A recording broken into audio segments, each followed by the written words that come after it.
Hello again, and I apologize for the last 2 hours. I have a difficulty with my firewall. It's blocking my internet, so I have to lower my security a little bit. Peace of Christ, to all of you. Please invite your friends, and let us do the good work for today. Actually, I just changed the title of my topic today because a Muslim, he contacted me and he said if I can show him a false prophecy which is 100% clear that Muhammad is a big liar, he will leave Islam today. And he promised me that he and his wife, both of them, they are young couple, they are watching us right now, and he is waiting for me to prove it.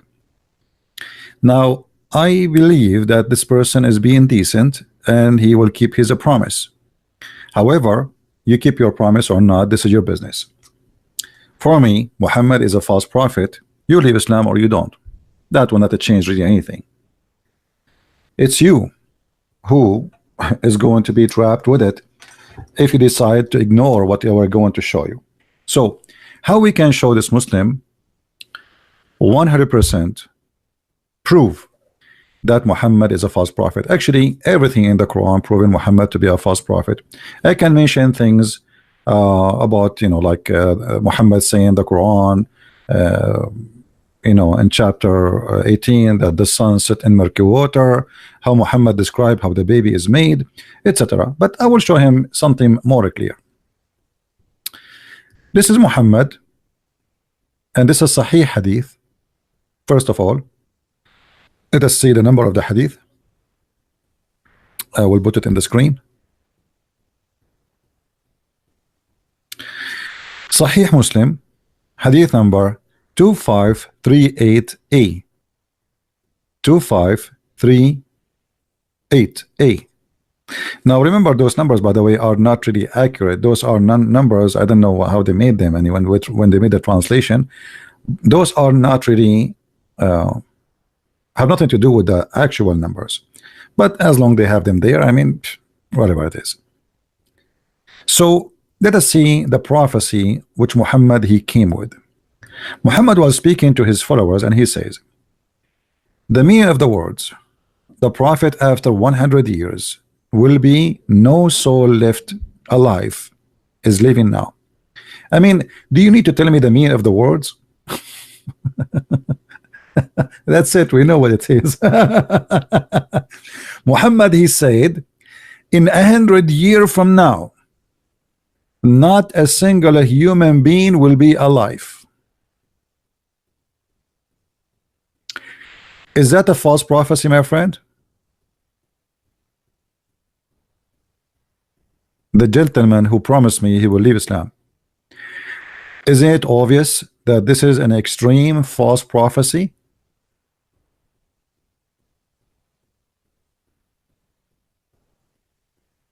He's talking about what? He's talking about the judgment day.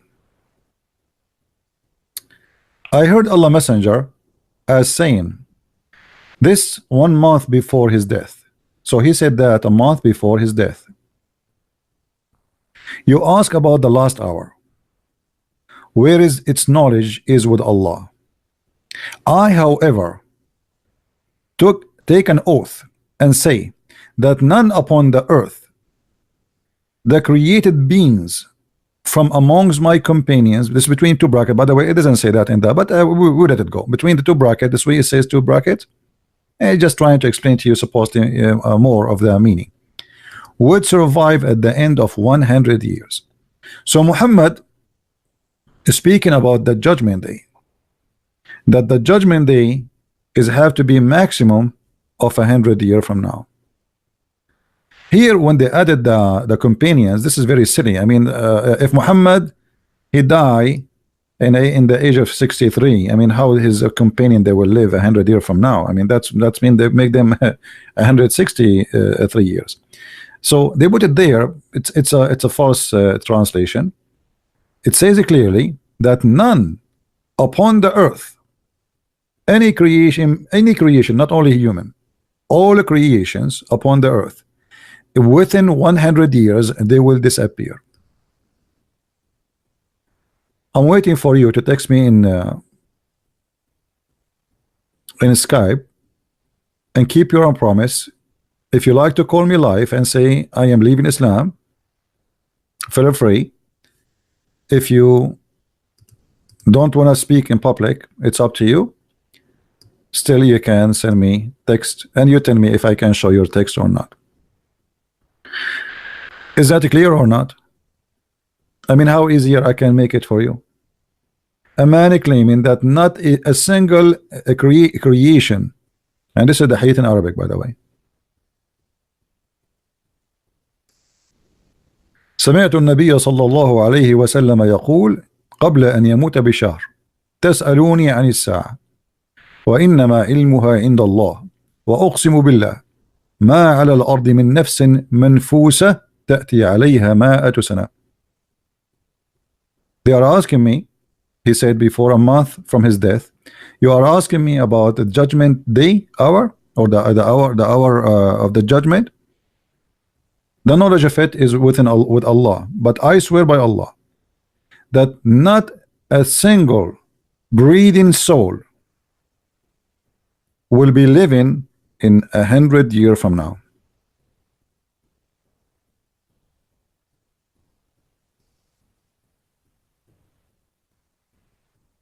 I'm still waiting for this gentleman to keep his promise. Until now, he did not send me a text. I don't know.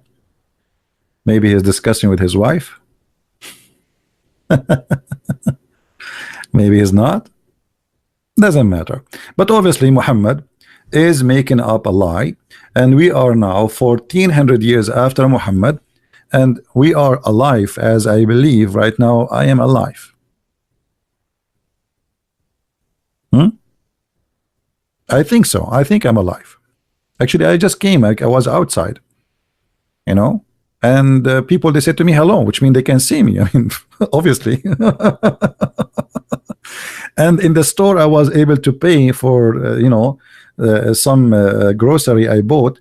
So I think I am alive. I think Muhammad is wrong about this.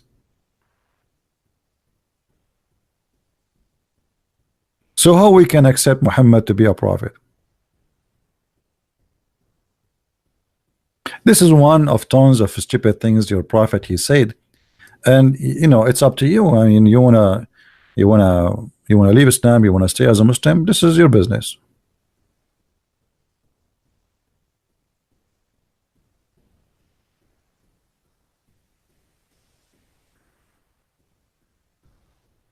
We can show endless reference of things Muhammad he said, which is absolutely false.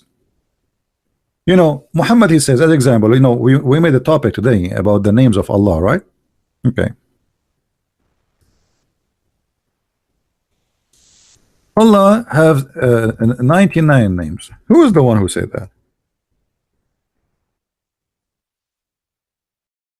Who is the one who said that? Muhammad. But Muhammad is a person who stuck with the number 99. I mean, Muhammad is stuck with numbers. Let us see.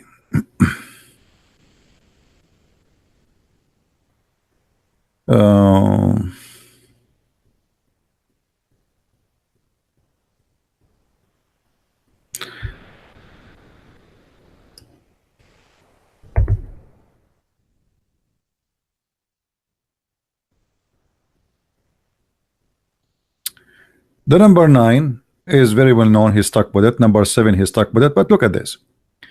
In the Allah has 100 mercy. Allah, he has 100 mercy. But 99 of them is for the day of resurrection. Okay. Number 19. And this is appear in the Quran. Actually, the Muslim, they made a miracle about it, which is funny. Here, you will see that the one who said that Allah has 99 names, i.e. 100 minus 1, Muhammad saying that. Now, here you will notice something very funny. If I change the Muslim now to count for me the 99 names of Allah from the Quran, we will not find them. Not only that, we will find the Quran contradict Muhammad.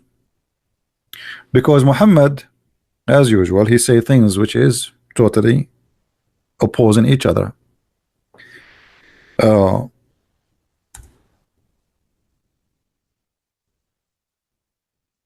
Quran says that all the good names belong to Allah.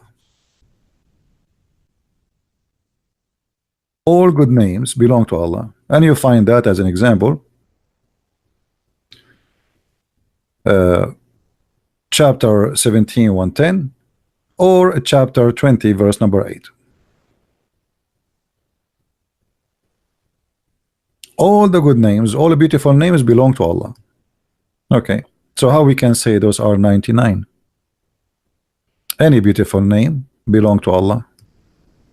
So Allah, okay, is Jasmine beautiful? Jasmine, Allah, his name is Jasmine. What if I want to call Allah Lolita?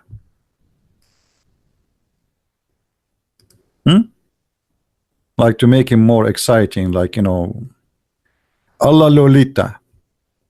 I told you once when I was eating in a buffet that was in the Caribbean, and the guy and his wife in front of me, he pointed his finger at a dish and he said Ponita. Me, because I'm an Arab and I'm very educated in languages, I thought the dish name is Ponita. Second day, I like this dish, I ate from it, I love it. So second day I said to myself, I mean, this is the only name I remember, so let me ask for Ponita. So the waitress, she came and I said to her Ponita. She laughed and she left. And then I called her again to come. I said, where is my dish? You know, Ponita, she don't speak English. She laughed again.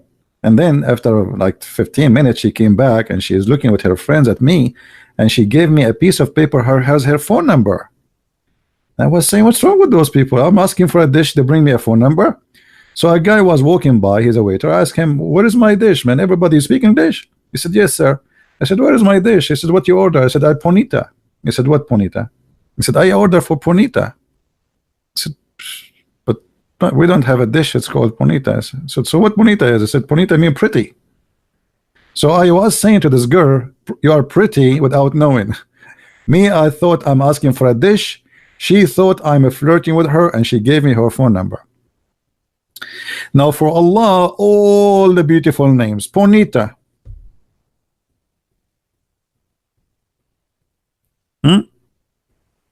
99 names, that is impossible. That's stupid, actually. Actually, there's a fatwa in the internet. It says that Allah names is for sure more than 99 names.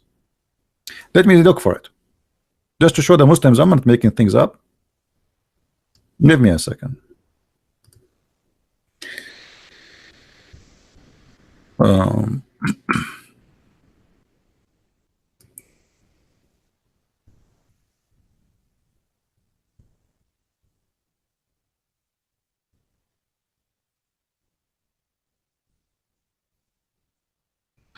All right, here we go. I found it.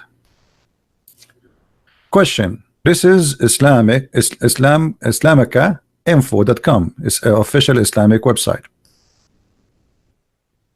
Names of Allah are not limited to 99. Do you see it, guys? Do you see it? Those are Muslim scholars. They are saying the names of Allah are not limited to 99. But by saying that, you Muslims got your prophet busted. So what we will do now with this hadith, where Muhammad, he said Allah has 99 names.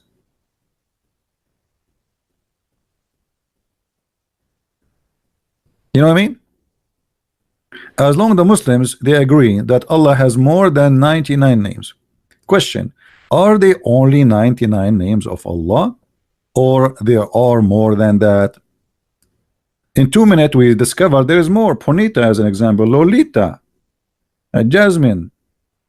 You know, as long Allah is a sexual God, so let's call him something sexual.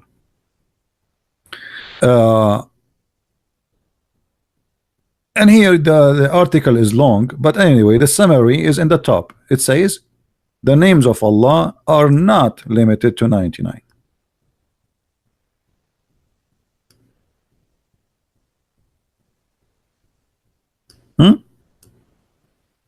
So you Muslims yourself, you get your prophet busted. Muhammad is lying. How all the beautiful names belong to Allah, and then how you count them 99? This is impossible. There's millions of beautiful names. And how that can be that beautiful names belong to Allah? Because those names are given to somebody already, somebody or something. So how those names can belong to Allah? What does that mean? I mean, this is silly.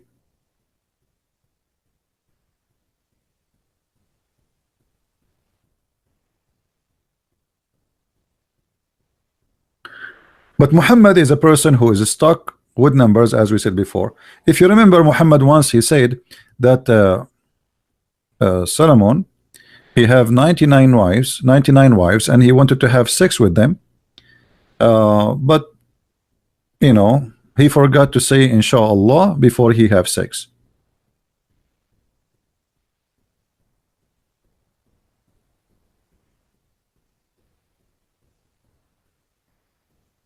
Let us see. A story. A person, he killed 99 people.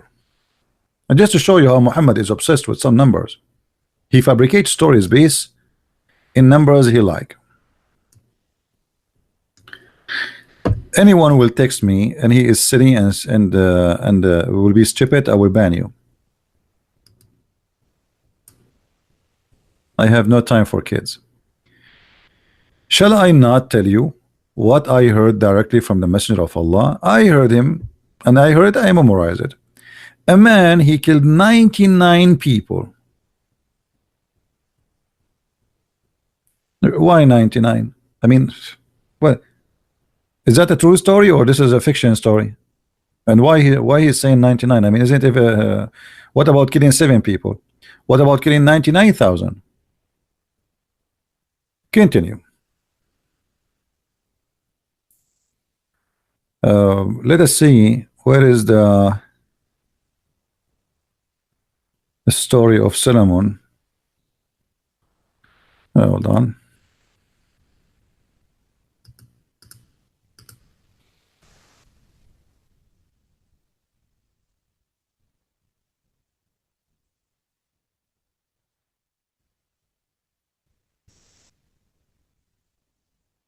Okay, this is in the Quran actually, you know, like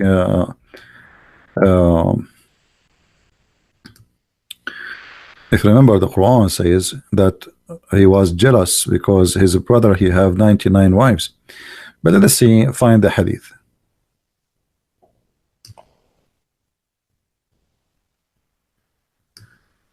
Let us see. And you will see why Muhammad he stuck with the number 99. Read with me carefully. The Prophet Solomon, son of the Prophet David, said, tonight I will go around, i.e., and I will do F. You see, they're trying to be, I mean, supposedly trying to be polite, but the fact it says there, he will do F. How many women? 100 women. 100 women. Actually, in hadith, in different hadith, it says 99. This hadith is appears as 100. And look here what happened. And this is a story, supposedly is a true story mentioned by Muhammad. He want to sleep with 100 women all in one night. Even Christian Prince cannot do that, man. I mean, come on, this is too much exaggeration. I mean, there is no way. I am an Arab. You know, maybe you know, I mean, 99 women. I mean, don't you think 100 is too much? 100 women in one night. There again. Like what happened? There is no tomorrow left. And look what the purpose of having sex with all those 100 women. What is the purpose? He want to have 100 fighter to do jihad, as if they are going to be born with mustache and they will have a sword right away. So look what it says. I will have intercourse if all 100 women, every one of whom will deliver a male child. This guy even he is sure they will be male. I mean, Muhammad is really a very nice for cartoon. Brother and sister, a brother and sister. There's a story about the Prophet Solomon, and he decided to do jihad. And he said to himself, I'm going to have sex with 100 women of my wife. And he took off his panty and he started doing bang bang. And the brother and sister. And the target is he want to have 100 male so they can do jihad. Okay, I mean, this story is really convincing. Muhammad is not lying at all. How dare you to say Muhammad is lying? Are you stupid or what? And then who will fight for Allah cause? Like, he will not send them as missionary. No, they will kill right away. They are ready to slaughter. They are criminal by birth. On that, an angel said to him, he came to him, he said, Habibi, you see, remember this guy, Solomon, he is a Jew. He said to him, Habibi, Solomon, Habibi, don't forget, Habibi, before you have sex, Habibi, say Inshallah, Habibi. What? He said to him, say, if Allah will. But look at this Solomon, what he did. But Solomon did not say it and forgot to say it. What?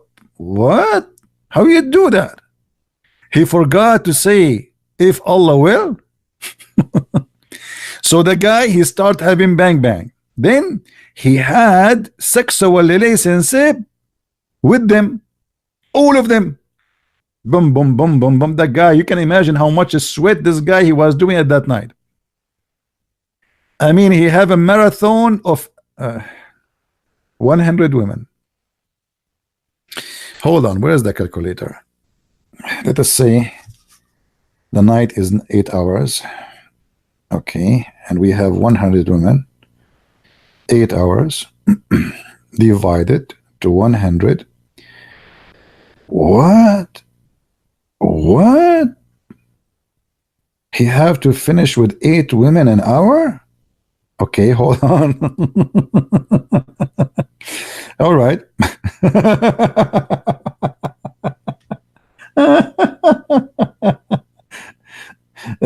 Okay. Actually, not 8. It's more than 8. What is that? The calculator is not giving you the correct number.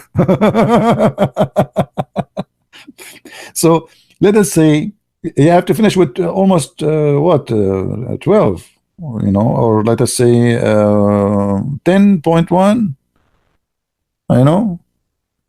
Yeah, almost 12 something. Okay, so let us say 12 women. So if we say we divide 60 minutes to 12, he have to finish with every one of them in 5 minutes.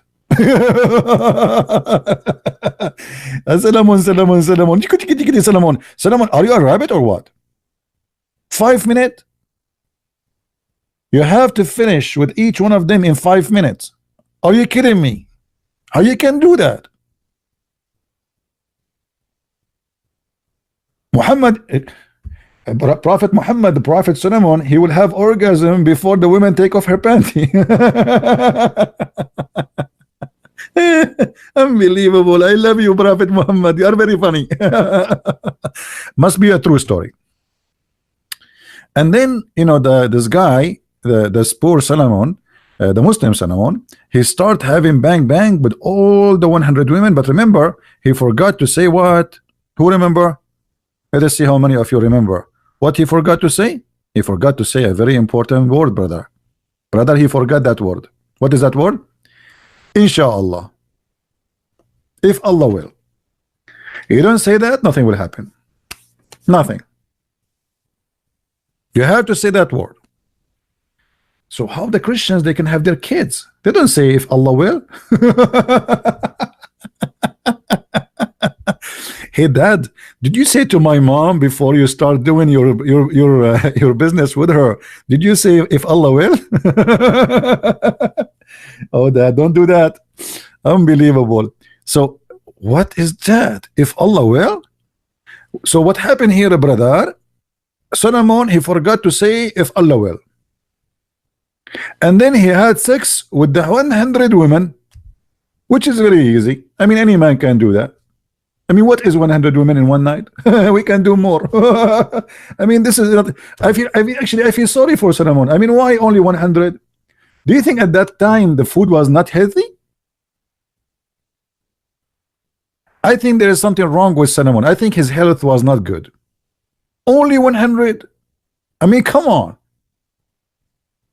This is a prophet of God. There's no way he can do only 100. Like us, we can do 200, 300, 400. He's a prophet of God. Then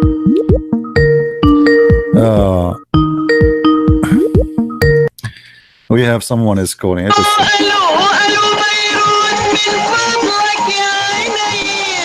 We have a stupid guy. Welcome to stupidity.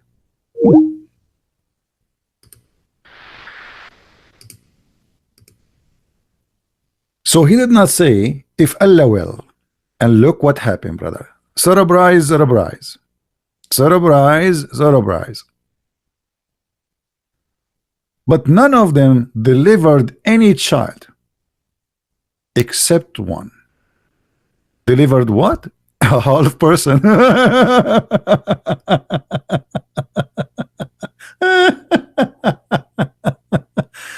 Oh boy. Look here, first of all, how Muhammad he insult if somebody he have a person, like let's say we call them a person with a special needs. So Muhammad here he consider this is what Islam is about, that if you are a person with a special needs, you are like this because your dad did something wrong, and this is totally opposite of what Jesus said. You remember in the Bible he said neither his parents commit sin. That's not because his parents commit sin. This is not about sin. People they have a mentality that because I did something wrong or it's going to appear in my child or etc. Muhammad here he confirmed, by the way, in different hadith he says the opposite, but because Muhammad is a thief, when he learned something he added to his dictionary. So he heard about what Jesus said, so he added. Here Muhammad saying that after having sex with 100 women, what happened? He gave a birth for one person only, which is a half person, and this is the Muslim translation. The Muslim translation, not anyone. And you notice always when we speak to a Muslim and we like we try to speak to him in a nice way, try to have a kind of dialogue. Don't call me directly. You have to tell me who you are. Actually, you know what? Anyone from now on, in order to call me, we will ask somebody. Let me exit my Skype, because just to avoid kids who call and play songs and stupidity, we will find somebody who check the person before he talked to me to be sure. Actually, you know what?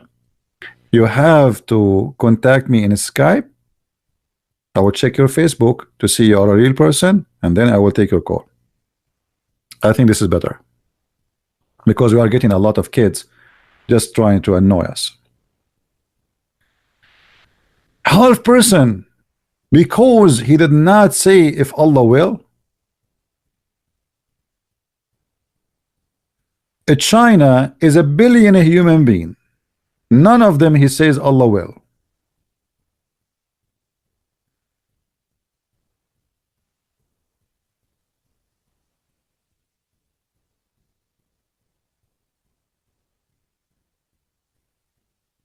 How we can accept Muhammad to be a prophet and he is telling the truth? And then the prophet said, remember carefully, this is the words of Muhammad. The prophet said, if Solomon said if Allah will, Allah would have fulfilled his desire, which means to have 100 child. But look how silly this logic is. Solomon, he wanted to have 100 wives to sleep with them, so he will make them deliver babies to go to do jihad. So it's not even for his benefit. So why he need to say if Allah will? Still, you have to say if Allah will, otherwise Allah will doom you.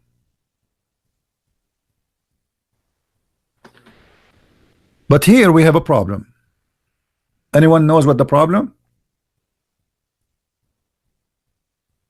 Let us see how many of you will like think deeply about this issue. What is the big problem Muhammad himself as a person will face because of what he just said?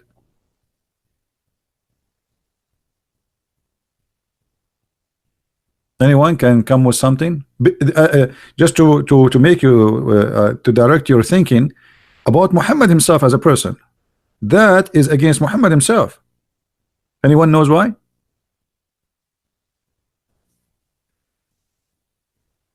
Anyone knows why? Muhammad parents, thank you, Peter. Muhammad parents are kuffar.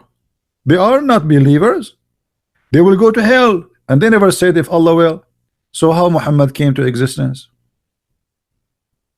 Not only that, there's a hadith. I don't know if any of you have the link. If anyone of you have the link in English, because I remember it's hard to find it in English. There's a hadith where it says that if a person want to have sex with his wife and he don't say a certain prayer, Shaitan will wrap himself around his penis and he will be the one doing his wife.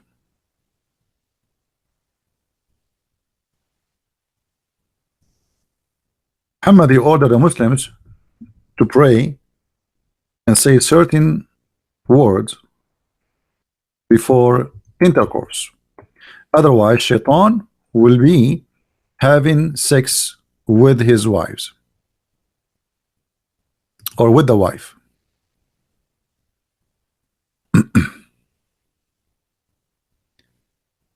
If any one of you intended to go to his wife, which means to have sex with her, he should say, in the name of Allah, oh Allah, protect us against Satan and keep away Satan from the one that you have bestowed upon us. And if he or deny the male child, for them, Satan will never be able to do any harm to him. If.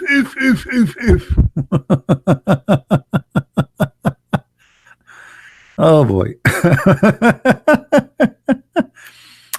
Brother, is that why Shaitan was able to harm to Muhammad, to do harm? Because Muhammad parents, they did not say this prayer.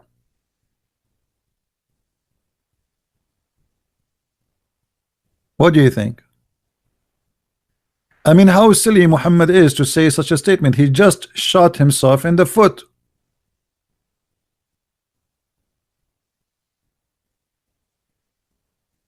Muhammad himself, his families, they did not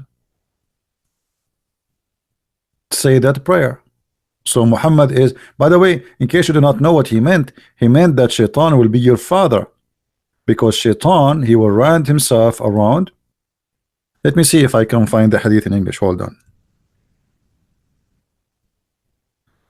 Prayer before intercourse, brother. And you know, the funny is, you hear sometime somebody he converted to Islam. I mean, how in the world you do that?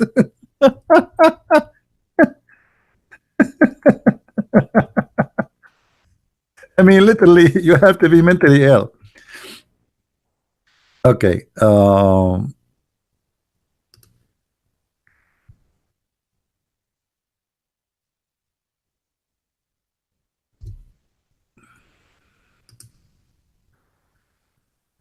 Let us see.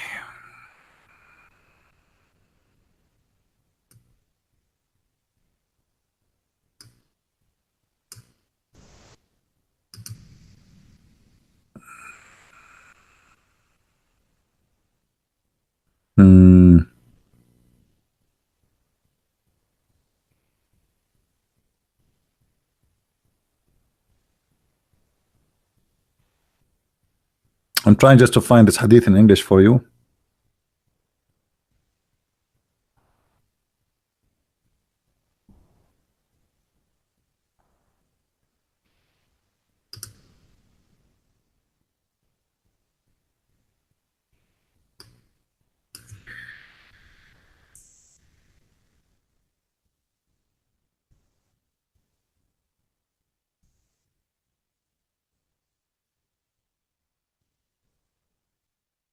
because it's hard to believe if I don't show it to you from a Muslim website. So I'm trying. I saw it before in English, that's why I'm, you know.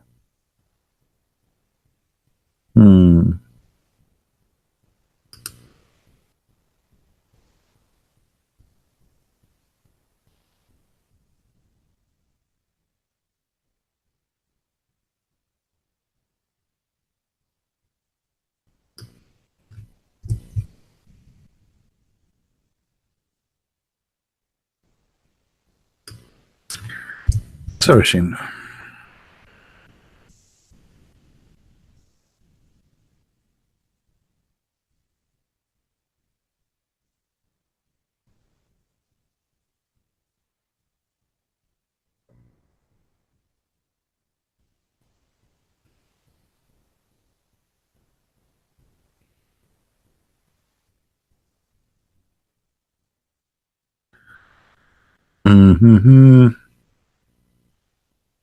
Yeah, I need to find it in English so we can show it to you.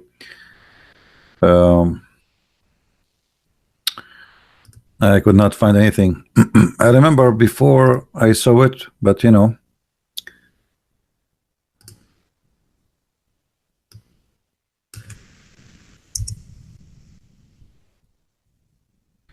Let's see here. Saying a prayer before intercourse. Saying prayer before intercourse.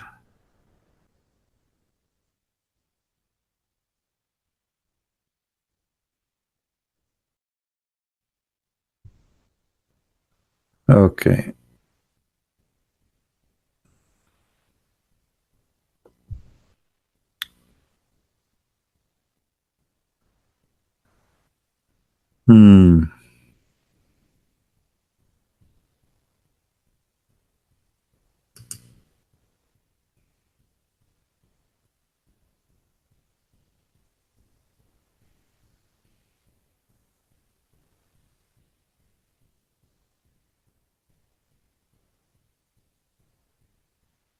Yeah, I found many websites, but until now I did not find the one. um,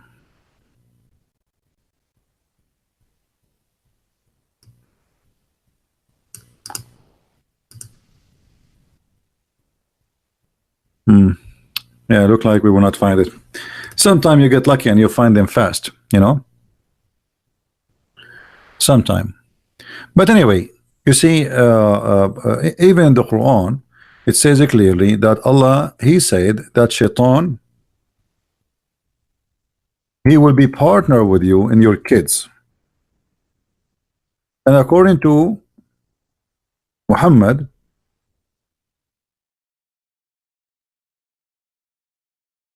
chapter 17, verse number 64,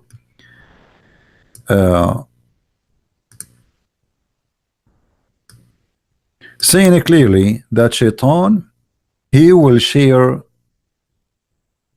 mankind with their children. He will partner with them in their wealth and their children's.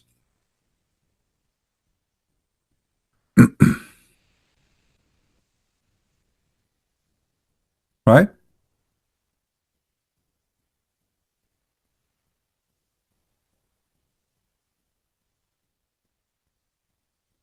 Any Muslim have a comment? And if you see the interpretation for this, it says exactly as we are saying, that if you don't have this prayer, Shaitan is going to affect you and he will share your children. Let us go to Ibn Kathir and see what Ibn Kathir want to say about this. Chapter 17, verse number 64.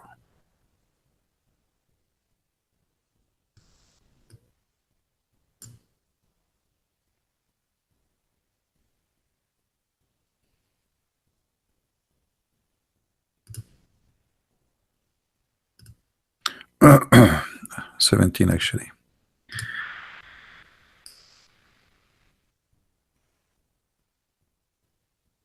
Remember, Ibn Kathir always he do his best trying to defend Islam. So that, and the translation of Ibn Kathir in English have nothing to do really with Arabic, but still I have to use it because it's what we have. You guys speak only English. Let us see.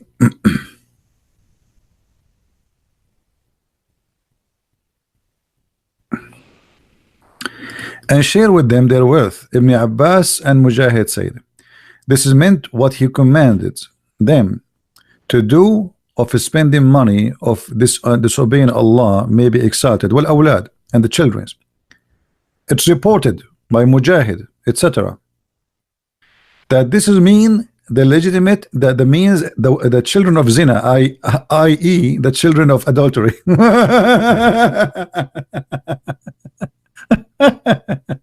So children of adultery in Islam are because shaitan was having sex with your wife or a woman. It's not your child, it's this child of shaitan. Reported by Ibn Abbas, this is mean children who they used to kill out of folly without knowledge. Qatada reported that Al-Hasan al-Basri said that Allah caused shaitan to take a share of the wealth and the children by making them Megans, Jews and Christians, and make them follow any religion other than Islam, and by making them give a part of their wealth to the shaitan. The story is not over yet. And share with them their wealth and children. The fact, I like it when the Muslims they say the fact, only wealth and children are mentioned in this ayah does not mean that it is limited only to those things. Everything is in which person disobey Allah or disobey or obeys shaitan, that is his sharing with him. Now Ibn Kathir he is going deeper. When one of you, the Prophet he said, when I have intercourse with his wife, let him say in the name of Allah and keep away shaitan, and keep shaitan away from what you bestow on us, which means the children. Then if the child decreed for them, that shaitan will never harm him.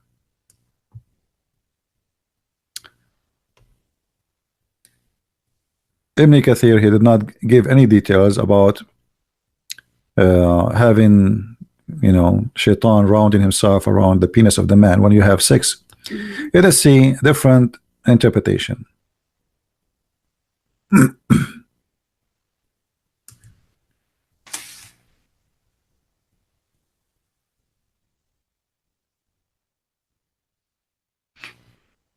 All right.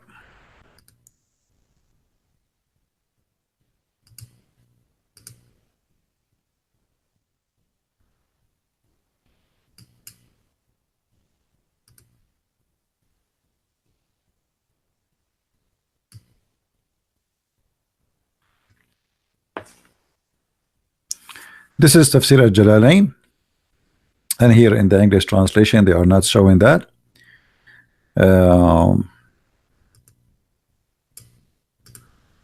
Let us see Ibn Abbas.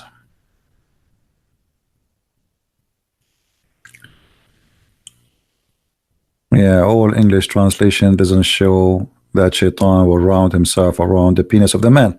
But if we go to the Arabic ones, the Arabic is totally different from the English, because in Arabic they don't hide, they cannot hide it. That's it, the book is there. In English, Muslims they can play all the games in the translation and they can cut off as much as they wish.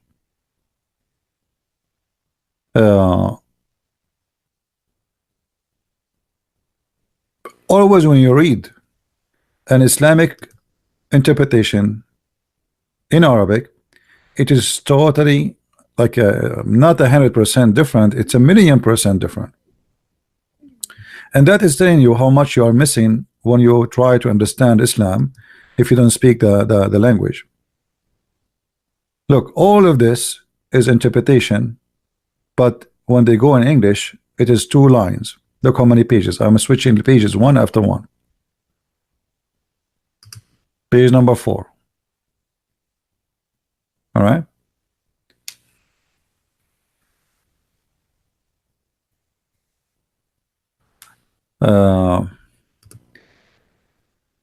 Let us compare between the English translation and the Arabic translation of Ibn Kathir. All right.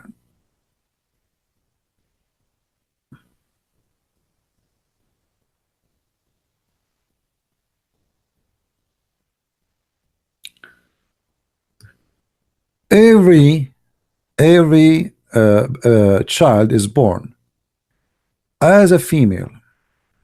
It happened because he disobeyed Allah. By the way, it named, which means he did not, he did not say the prayer before he have intercourse. But I did not see that in the English. Did we see it? I don't think so. Um,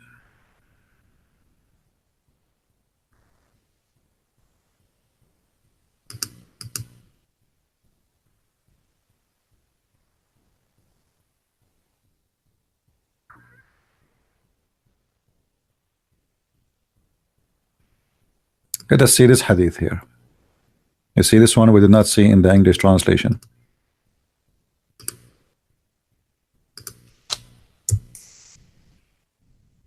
And be found.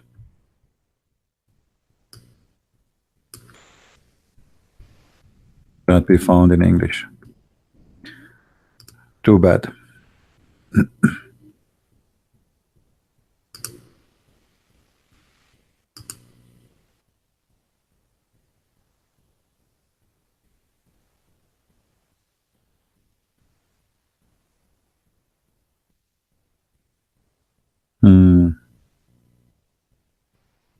Let me show you this hadith here.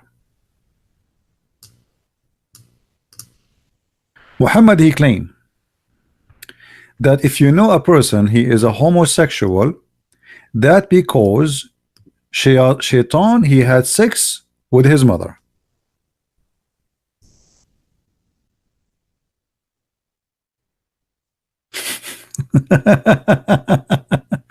Muhammad, he came with a new name. He named a group of people, he called them Al-Mugharribun. They asked the Prophet of Allah, who is Al-Mugharribun? What does that mean? I mean, this guy, he come with names, nobody heard of it.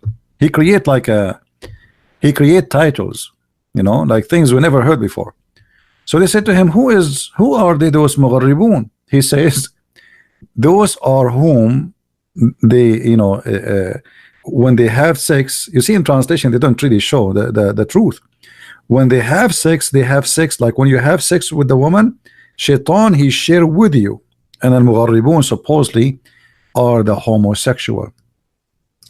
Let us show more reference. Hold on.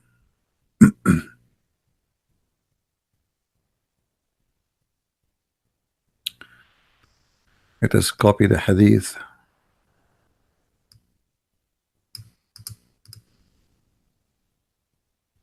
in different way.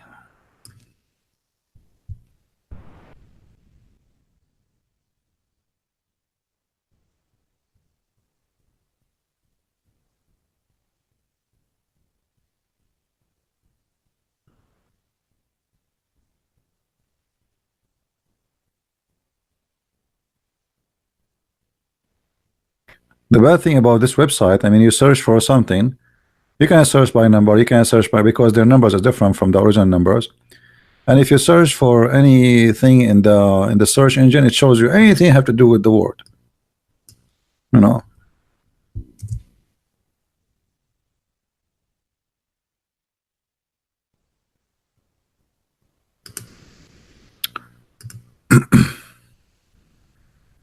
Let us see.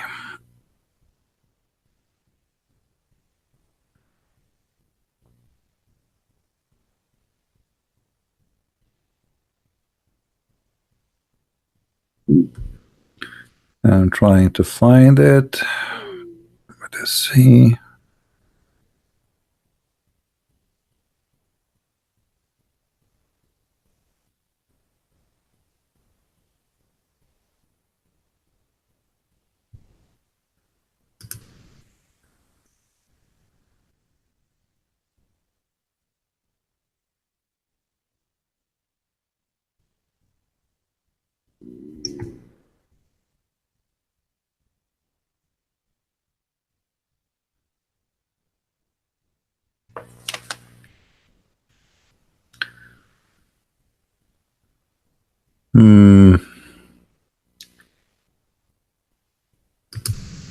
trying to find you where is the reference where it says clearly, according to Muhammad, that those who they are homosexual, they are they are like the fruits of sex between shaitan and a human. I could not find it really in English, but I can find it here in Arabic. The book of أحكام المرجان في أحكام الجان. قال الطرطوسي في كتاب تحريم الفواحش. الطرطوسي, the Imam الطرطوسي, said in the book of forbidden what is forbidden, the forbidden things, like the bad things. He been asked from what a person he will be a gay, a homosexual. He said it's been reported from Ibn Abbas. He said المخنثون أولاد الجن, the homosexual, they are the children of the genie, and genie, they are shaitan too. I cannot find that in English. I'm trying.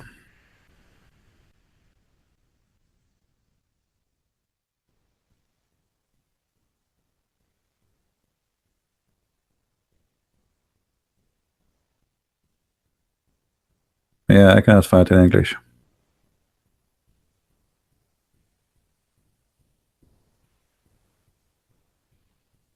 So obviously Muhammad, he always this religion, it is a superstition religion, come with this like the most silly explanation for things to happen. Why this guy is a homosexual? Because supposedly his mother, she have sex with a genie. I don't know if any of you remember that according to Muhammad, shaitan, he have sex with himself. Shaitan, because the Quran, the Quran always is full of mistakes, and the Quran said that shaitan, he have a children, but Allah supposedly he kicked only one shaitan from the heaven. So how this guy he have a wife? You know what I mean? If the God of Islam, he kicked shaitan from heaven,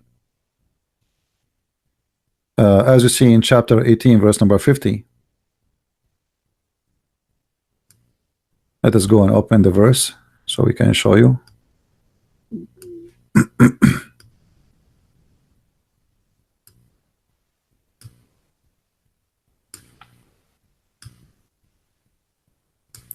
So when they ask how shaitan can have kids, how shaitan have kids, Allah he kicked only from heaven 3 persons.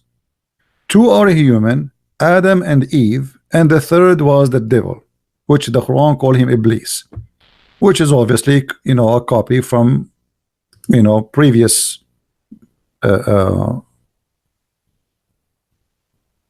languages and previous cultures. Why I don't want to talk to you? Because you are from Bahrain? No, my friend, my Skype is open. You can talk to me here. Listen carefully.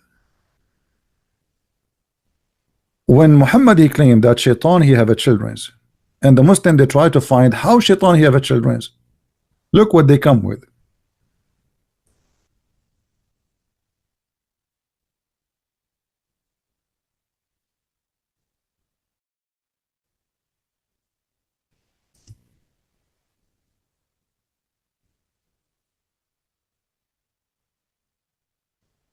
They come with a solution that shaitan he lay eggs and he have sex with himself.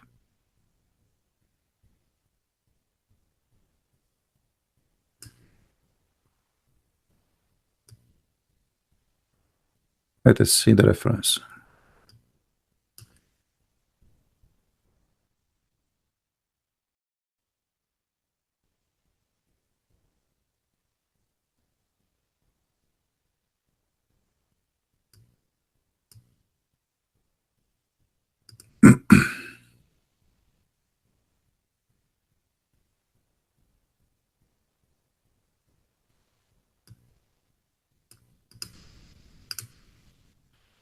I don't like to mention something without showing a proof.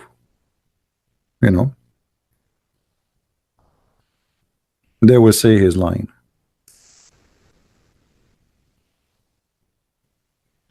All right. This is Al-Qurtubi, Tafsir Al-Qurtubi. This is the official government website of the Kingdom of Jordan. It says here, I've been asked about, do Iblis have a wife? Which means Shaitan, Satan. Do he have a wife? I said, this is a wedding party I did not attend. And then he says, and then I mentioned the Quran saying, are you going to take him and his children as leaders, friends, protectors? And I know that he have no way to have a children unless he have a wife. Mujahid said that Iblis, he did if himself by himself, which mean he have a penis in the, you know, in different explanation it says, actually in the same explanation we will see that in the same line after that. So he enter himself into himself, which means he's effing himself, and then he lay 5 eggs, and this is the origin of his childhood or children's. And it said that Allah, he created for him a penis in the right side of his thigh, the right thigh of his right leg, and a vagina in the left leg. So he if this by that. Makes sense. I mean, think about it. Shaitan, he have a penis in the right leg and he have a vagina in the left leg. So all what you need to do, he just shake it, you know. I mean, then the penis will go in the vagina and we got the babies. So he if that, and here you notice, by the way, it says yankah. You see, the Muslim, they say the word yankah does not mean if. It says here that he if, he do nikah. He do what? He yankah what? The guy is ifing himself. He cannot be married. So this is the physical action. So who he do yankah this with that, and every day he lay 10 eggs. Actually, you know what? I'm going to open Google Translation. I know Google Translation is not good, you know, but at least you can see. So Muslims, they will not say, you know, most of them, they don't speak Arabic,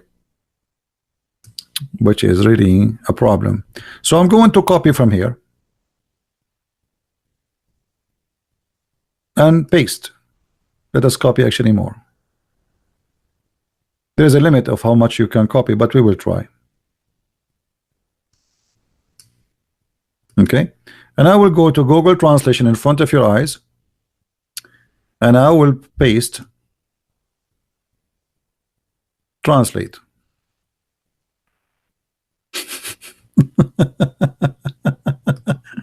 Do you see it?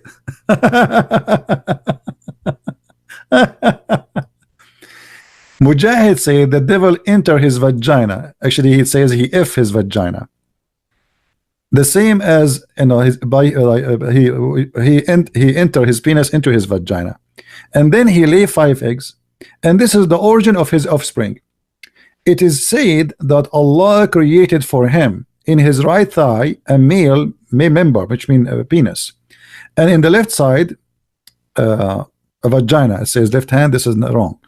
And then he will do this. He if this with that. Translation is coming wrong here.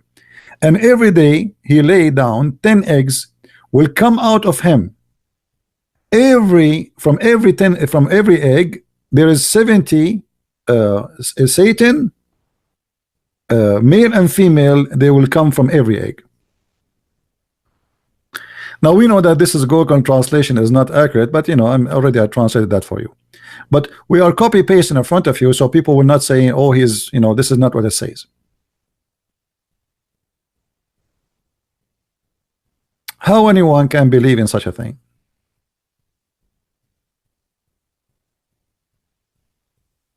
It's impossible. I mean, unless you are really going crazy.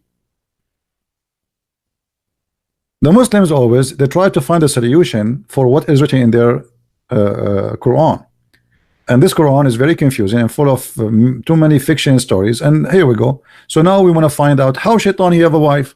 There's no wife. Allah he kicked him out of heaven. Only him. He's the only guy. So how he have kids? So now we have to come with a solution. And what the solution is? Okay, we claim that Shaitan he have a penis in the right leg and vagina in the left leg, and he F himself, and then he lay 10 eggs.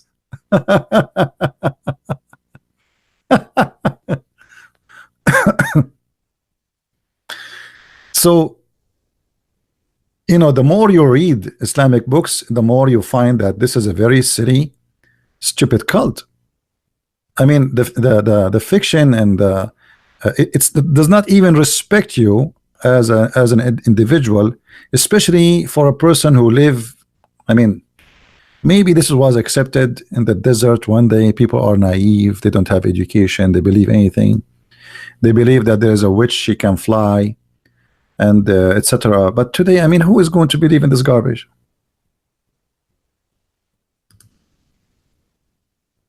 Even Muhammad in the hadith, by the way, because a Muslim might say to me, okay, but Muhammad did not say here that. No, Muhammad he said that. Let me show you. Muhammad he claimed that Shaitan he lay eggs.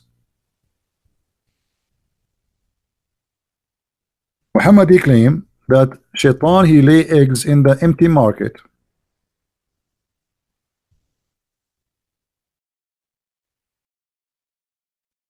Let's see.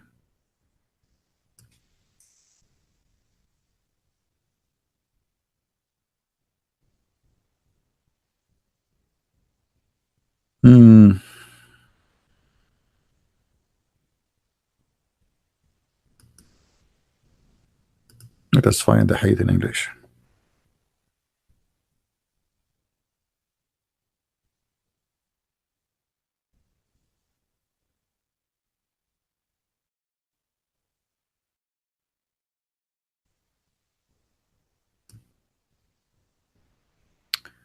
All right.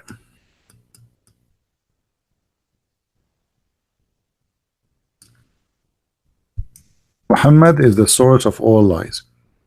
I don't know why I cannot find anything with this website. I mean, this should be here. Even this is a Sahih hadith. Here we go. See, this is in Sahih Muslim, but we cannot find it.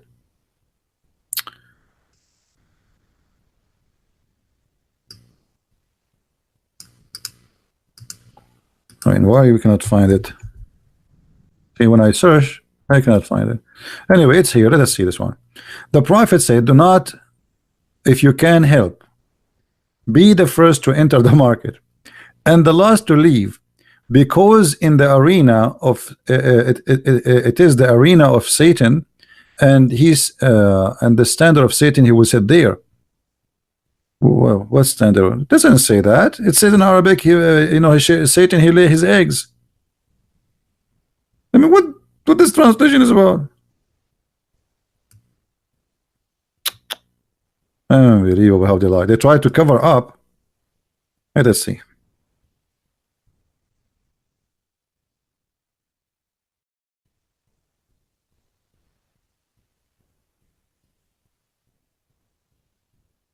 Unbelievable. They change the translation.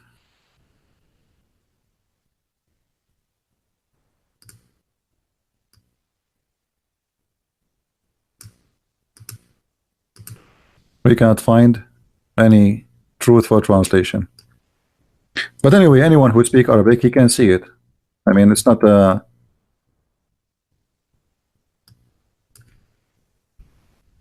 all right, you know what?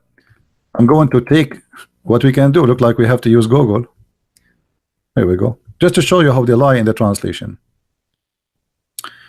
Don't be the first one to enter the market, neither the last one, because Shaitan he lay his eggs there. He put his eggs, and the legs they what they call them when the eggs they break. You know, they hashed. You know. So let us, here we go. We copy in front of you. Copy. And then we go to Google Translation in front of you. Clear this one, paste. Translation. Don't be the first to enter the market and not the last one. Out for the devil, where the devil a chick.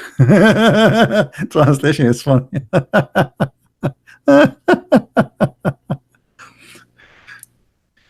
Oh,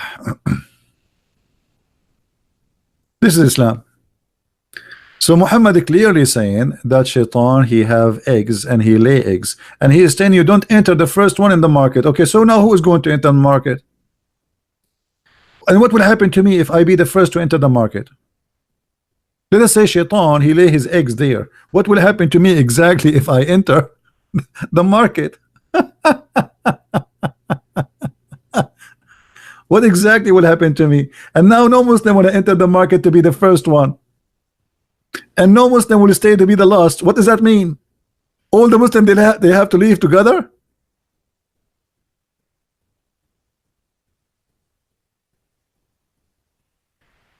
I do not know Arab from Bahrain. Actually, Bahrain is not an Arab land. Bahrain never been an Arab land. Most of those people in Bahrain, they are either from you know, from Iran. They are, it's a mix. Even Saudi Arabia. If you go and check those who live in Bahrain, Kuwait, Emirat, Saudi Arabia, you will find that most of them, they look like Pakistani. I will show you. Even though I'm changing the topic now because of the chat here. Give me a second.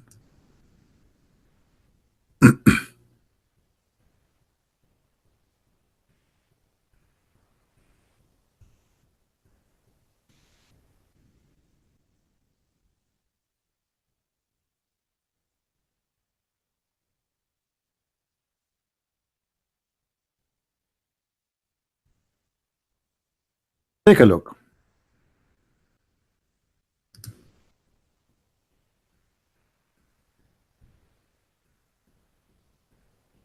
This is the Prince of Qatar. Isn't him a Pakistani? Be honest with me. Isn't this is a guy, a Pakistani guy?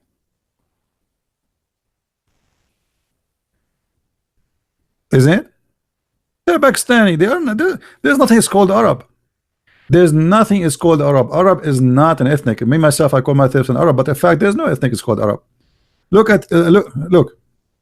This is his father. Pakistani. Why? Because if you look at the map, you will find that a few hours in the sea, even if you are using the old ship, like not now, like you know, it's going to take half hour to be in Pakistan. Pakistan across the border. At that time, it used to be India, right? I mean, Pakistan is a new country. So obviously, those are the fruits and the children of Pakistan, the Indian ethnic.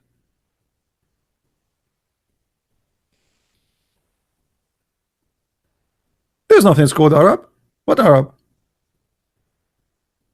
If you go and see actually even their local clothing, it's not what they say to you. Like now, look now, he is wearing this Arabian clothes supposedly, but this is something new. Before they didn't use this clothes. This is always something new. Go and check the clothing of people in Yemen. Check the clothes in Bahrain, the clothes in Qatar, the clothes in Emirat, and you will find that they are dressing the same as Indian. Actually, let me show you something more. I don't know how many of you saw Muslim doing Hajj.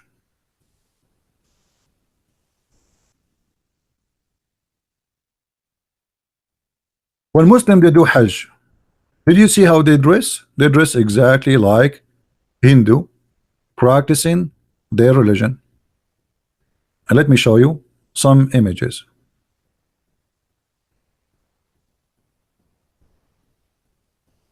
Take a look.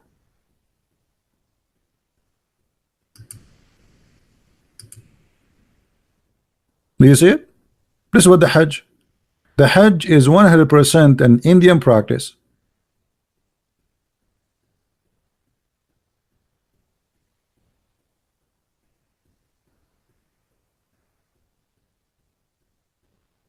Isn't it? This is how the Hindu they dress, especially the monk, and they shave their head Not only they dress like this, they shave their head. This guy now is throwing a rock at the shaitan. Look at his face. Look at his face. The Muslims, they believe that shaitan, he has a house, and now they are throwing rocks at shaitan. Shaitan, yeah, shaitan. And by the way, if you go there, you better be careful, because 99% of the rocks, they will fit in your head, because there's no way this guy can hit. He's far away. Look, let me show you the crowd. Let me show you how big the crowd is. How you can hit this thing. So if a person he is standing at the end, how he can hit this person? And by the way, even the shaitan house, the Saudi people, they change it. The Saudi people, they changed it. It used to be different. Let me see if I can find you the old one. Even shaitan house became from concrete. They update the shaitan house. Look, this is the original shaitan house. It was a column made from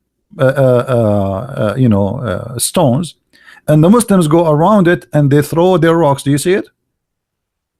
And this column collapses every few, I mean every year, because they're throwing rocks at it. Look how big the number. Throwing rocks at this thing. Let us see if we can show you more clear. Yeah, this is an old picture. Look at this. Look how small it was. Small, tiny, and they put a fence around it. And this is where they used to throw the rocks. Now, look what happened. Let me show you the new house of shaitan. The new house of shaitan have a concrete, have 2 floors, look like a ship.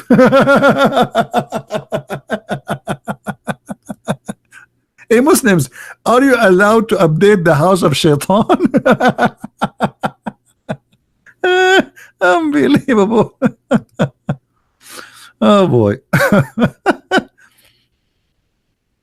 I mean, how you believe in this? Look how big the column in the middle, like because people complain we can't hit it. You have to hit it. You have to hit the column. And before, the column was so small, so tiny, and now look how big, made it from a very strong concrete. Look how big the column, and there's 2 floors, 3 floors. You see, those are from the second floor. From this, oh, this is the one before it. Hold on, and then to this. Look how deep. and they have soldiers to protect it. I mean, my friend, I mean, this is the house of shaitan. You see, they have police to protect the house of shaitan. But what if somebody he decide to live there? Hold on. Look, this guy. Those are the rocks they carry so they can hit the shaitan in his head.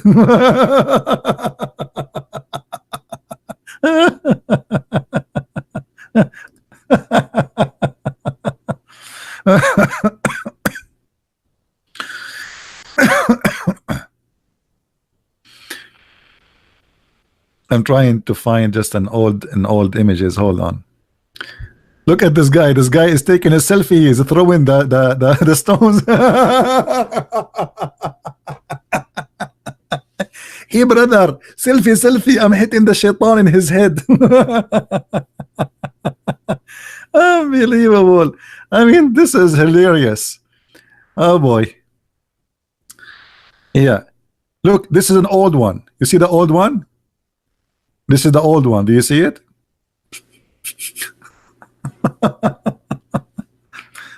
Look at this guy here. Look at this guy.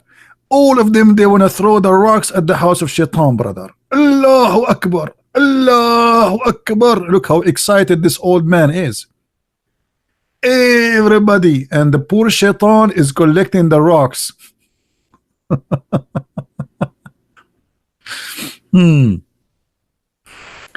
Everybody is naked too. All of them, they are naked. They have just a sheet around themselves. Yeah, this is the old house of shaitan. Look how it is. You see the old house of shaitan?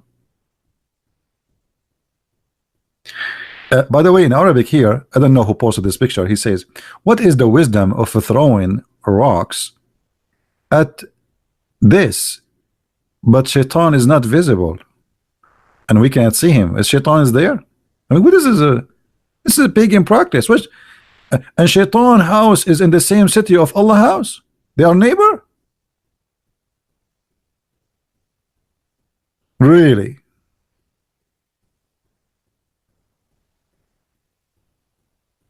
Look at this.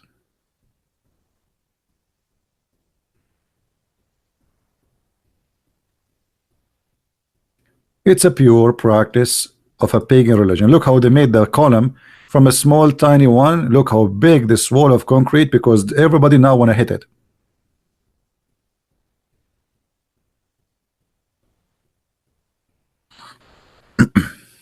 And now Shaitan is waiting for you to hit him in his head. He's there. I mean, Shaitan is waiting there.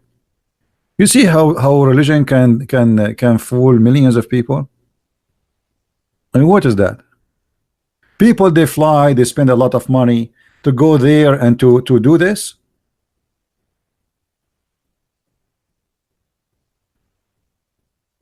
They asked the Prince of Saudi Arabia about, like, Saudi, if what we do if you are out of oil. He said, we have the Kaaba. It's the biggest business. Millions of people, they have to visit, spend their money, sleep in hotels, buy goods, buy gifts, buy food, and fly.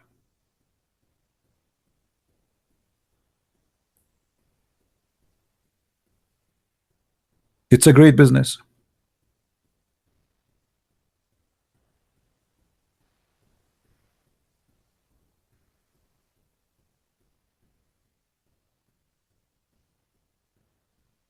Look, this is the house of Shaitan. I found an old picture. Look how small it is. Do you see the old house of Shaitan? Do you see how it is now? This is the old house of Shaitan. Before the oil of the money of the oil and before the concrete.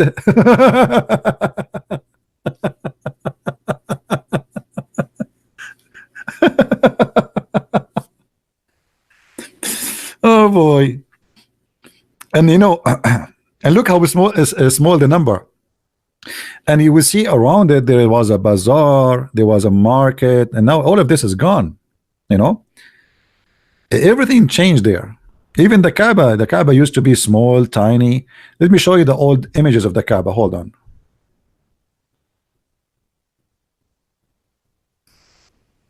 Give me a second. Before oil and after oil. Just to show you what money can do. It's like those actors, before they become famous, they look something, and after they become famous and they have money, they look something else. Totally different.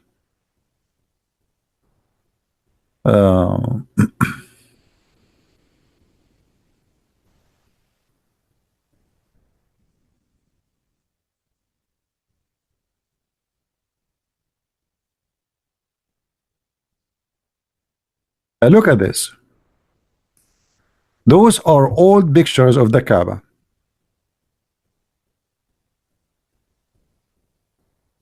Look at this. There's no even roof.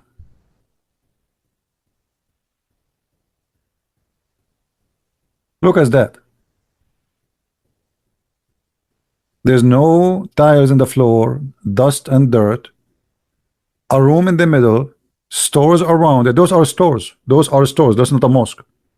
People, they buy, and you can tie your camel in the side, and then you go around the Kaaba, and look how many people there.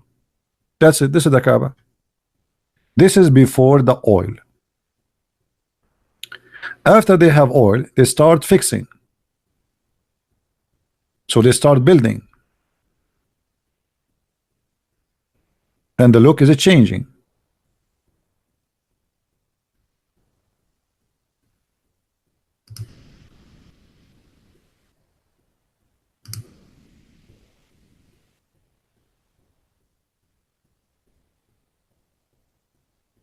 Old pictures. This is a very old picture. Look at this. This is the Kaaba. I think this is maybe 100 years ago only. I mean, when the first time there's a camera, I'm not sure. When the first time the camera was discovered? I am not good with information about camera history. But you see what the Kaaba was? Just a small, tiny room. Nothing like the cover you see now. It's not high. The door is just a piece of wood. You see it? This is the Kaaba. The Kaaba today is something totally different. It's big, high, nice stones. Even they changed everything. Even the stones are not the same color. The roof is concrete. The ground is marble. I mean, all the Kaaba. There's no Kaaba. The Kaaba is gone. The Kaaba they used to have before is gone.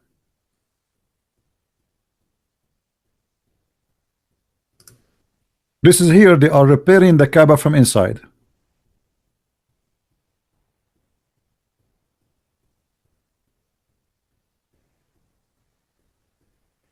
And look, Mecca was empty just 100 years ago.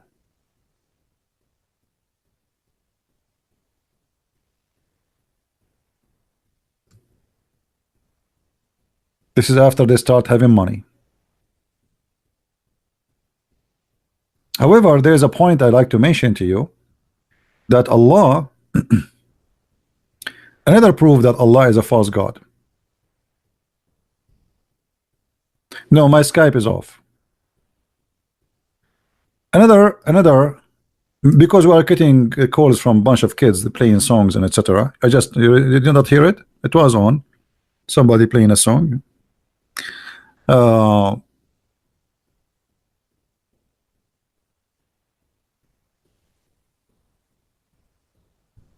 me show you.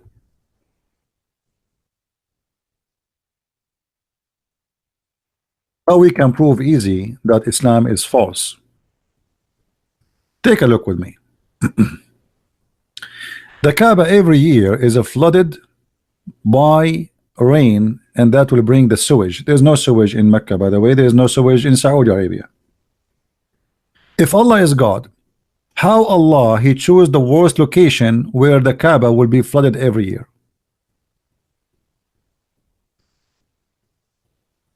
The Muslim they claim that the Kaaba location is decision made by Allah himself. You know what I mean? If Allah he made the decision to locate the Kaaba, then why the Kaaba is in the worst location? If Abraham built the Kaaba, how is this small thing being abrogated? What did it look like in the time of Abraham? There is no Abraham. You have nothing to do with this. What Abraham? What Abraham? Actually, even according to Islam, the Muslim they claim that the first one who built the Kaaba, it was the angels of Allah. Then Allah he told Adam to come all the way from India, and this is why I'm telling you the roots of those who call themselves Arab today, they are from India. Even Adam, according to Islam, he landed from heaven in Sri Lanka today, which is part of India. And then Allah he ordered him to do Hajj, and when he arrived to Mecca, he found 40,000 angels waiting for him, and they are singing for him, and they said to him, we did Hajj here 2,000 years before you. But look at this. The Kaaba is covered by what? Look at this guy. He's swimming. Do you see the guy? Do you see the guy swimming?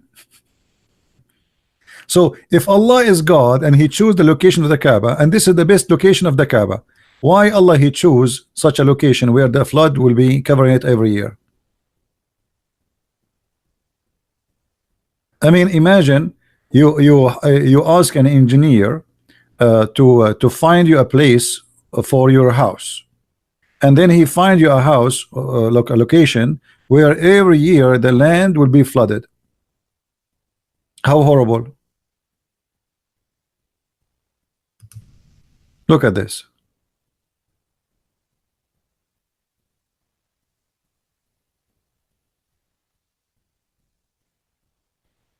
There is more horrible pictures for the flood, but I don't see any.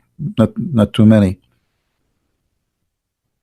Actually, if you can search right now in YouTube, by the way, search for the flood in Mecca. It is the worst location for the whole city, because Mecca and the Kaaba specifically is surrounded by small hills. So when there is little rain come, all the rain go down to this low point, which is the Kaaba.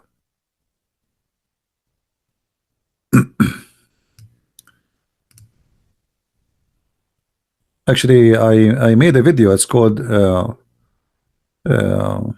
Seeking Allah, Finding Death.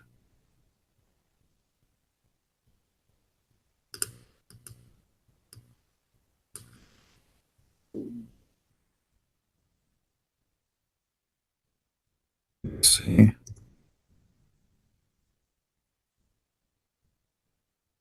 Yeah, here we have.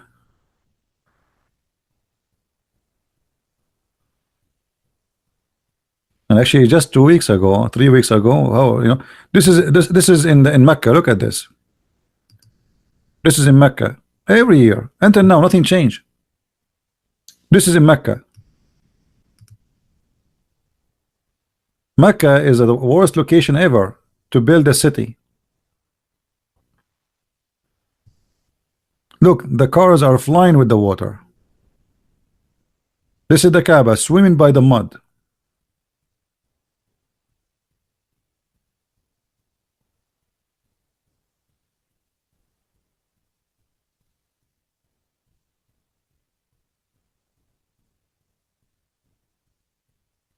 I mean, endless pictures. And this is the pictures, if you remember, when the cockroaches and insect they attacked the Kaaba just a few weeks ago. And look what the Muslims they said about this incident. When the insect they attacked the Kaaba, the Muslim they said, because the Prince of Saudi Arabia, the Crown Prince, he allowed the women to sing in Saudi Arabia. Allah, he is showing his anger. But look, let me show you how stupid this idea is. So the Prince of Saudi Arabia, he allow a woman to sing. So Allah, he want to show his anger by making cockroaches attacking his house. What about attacking the house of the prince?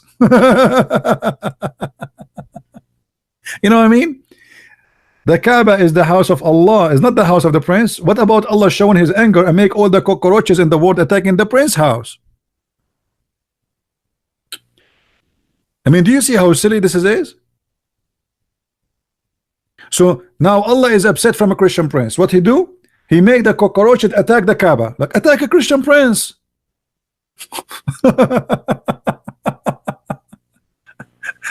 I mean, the intelligence is high.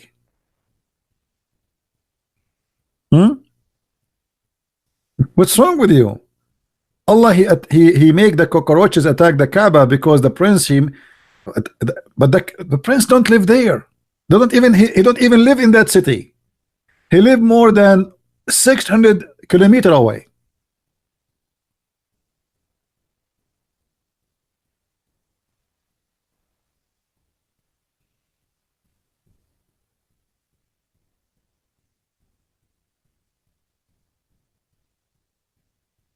All right. Question: where is the Quran? Does it say Shaitan has a house? Where? Why build, remodel the house of Shaitan? And why would Shaitan stay in house where people will keep attacking? My friend, there's a book, I wish I can get it. It's called Interview with Shaitan. Hold on. You see, guys, you open a new topic now. Let me find you something. Shaitan, according to Muslims, he's a genie. Genies are creatures created from fire, but they live in houses with us, not in their own houses.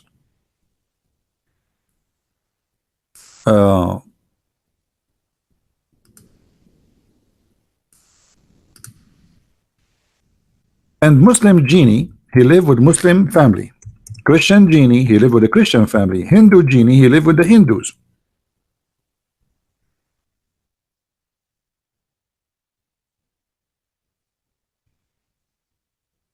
Let us see.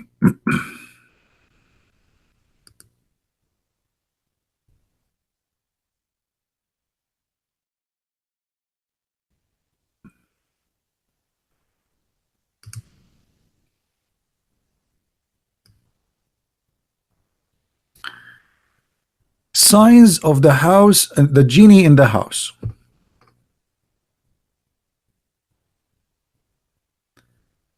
Disturbing the electricity. Muhammad sallallahu alayhi wa sallam said, the jinn will play with the flame.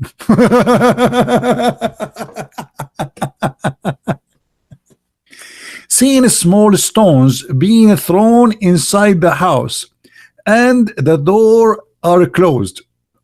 So your doors are closed, and then now you see stones thrown inside the house. It is a genie. Seeing small stones being thrown inside the house and the doors are closed. Okay. Moving object. So you are at home and object they start moving. Oh, hold on. I have the cup of coffee in front of me. It's not moving. Oops. I split some coffee in the. I think this is the genie. He did that. And then when the plates are dropped from the hands of the people or doors slamming, if you are holding a dish and the dish fell down from your hand, that's because a genie is trying to take the dish. Prophet Muhammad said, if you hear the dog barking or the donkey braying in the night time, do not go out of your house. Shut the door in the name of Allah, Bismillah, and cover the plates and the glasses. If things being stolen from the house cause fitna. So like, you know, your wife, she have a ring and the ring is gone. Don't accuse your son because he is selling it to buy some drugs. No, it's a genie.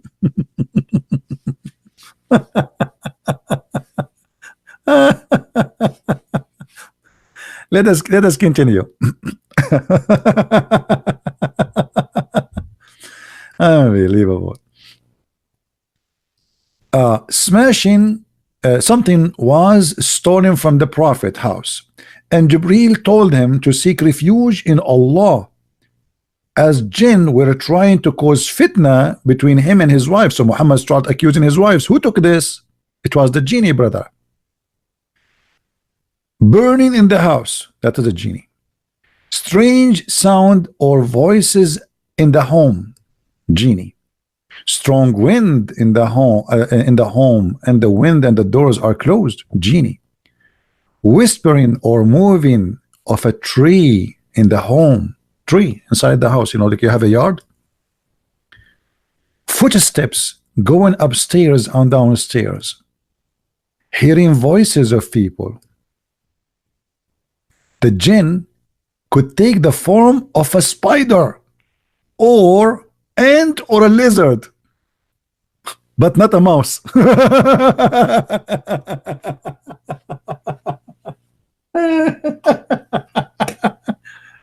Oh boy. So I don't know, guys, if the text is clear for you. Is it clear?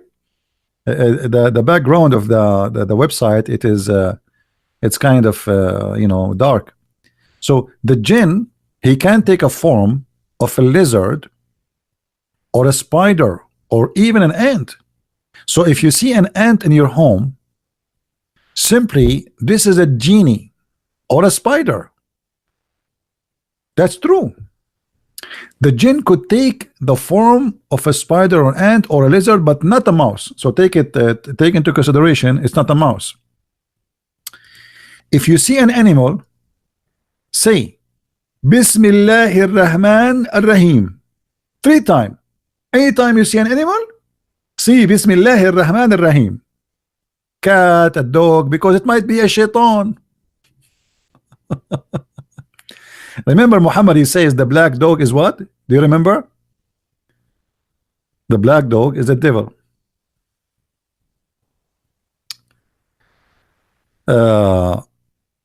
Ali Mahmoud. What Ali Mahmoud he want? Ali Mahmoud want to talk to me? Ali Mahmoud, you want to talk to me? Let us see what Ali Mahmoud want to say. Answer, Ali.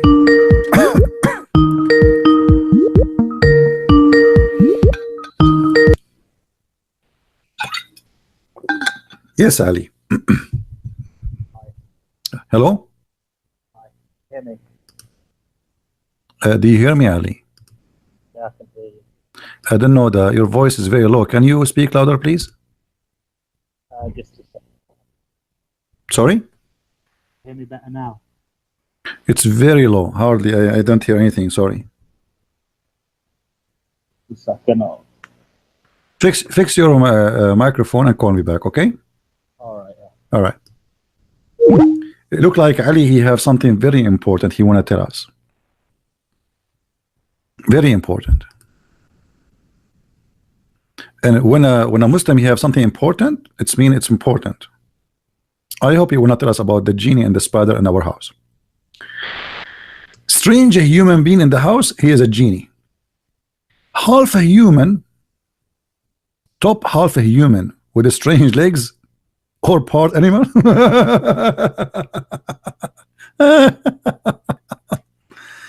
Oh boy.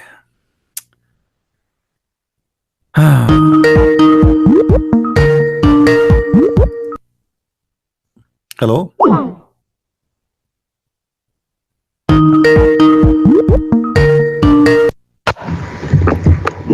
Hi, can you hear me better now? Yes, I hear you. My mic wasn't working properly. Yeah, you are the one who curse always, right? Pardon? You want to curse? Are you the one who curse us always? No, I don't curse anyone. Oh, okay. Maybe I'm wrong. Okay, go ahead. What do you want to say to us? Well, I was advertised to debate Sam Shimon, but he pulled out because he said everybody run out. I remember you. You call us many times and you curse Sam Shimon. I remember you. Now, what do you want to say? That's what I wanted to say. Was he had? Okay, get lost. This is what you want to say? Everybody is laughing. Everybody is running away from you. Here we go. You are calling me, potato. So you call me to tell me you want to debate Sam Shamoun. So are you going to call Sam Shamoun to say to him you want to debate Christian Prince? What a potato.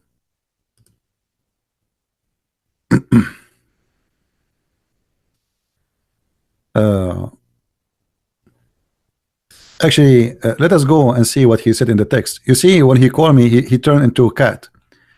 In the text, he was a lion. He didn't want to debate. He want to debate Sam Shamoun. And I'm sure if he sees Sam Shamoun, he will run away from him. Let me go back and see what this guy was saying in the text, just to get him busted. Ali Mahmoud.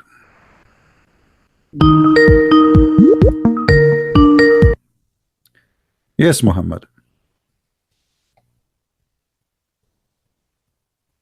Hello. Yes, Muhammad. What do you want to say to us? Yeah, I just want to clarify. You said the Jamarat in Mecca is the house of Satan. So who live there then? What is Jamarat? No one lives there. It's a place where the stoning ritual happens. Wait, hold on. So if you know that Shaitan is not there, you are stoning who? We're not stoning anyone. So it's a symbolic ritual. What's symbolic? What's symbolic of what? I mean, why you to have to go to certain place and you have to say certain words in that place? I mean, if Shaitan is everywhere, so what the point of going in certain place and then we have to throw 13 rocks? All right, give me 2 minutes. I can explain it to you. Okay, go ahead. So Imam Ghazali, he's one of the scholars of Islam. He says in Ihya Ulumuddin, he says, as for the stoning of Jamarat, the purpose behind it is to follow the command and manifest submission and servitude to Allah.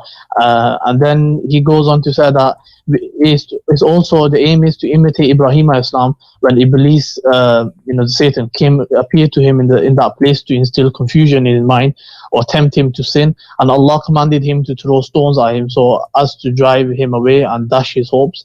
If you ever think that Satan appeared to him and he saw him, and that is why he stoned him. But as for me, the Satan did not appear to me.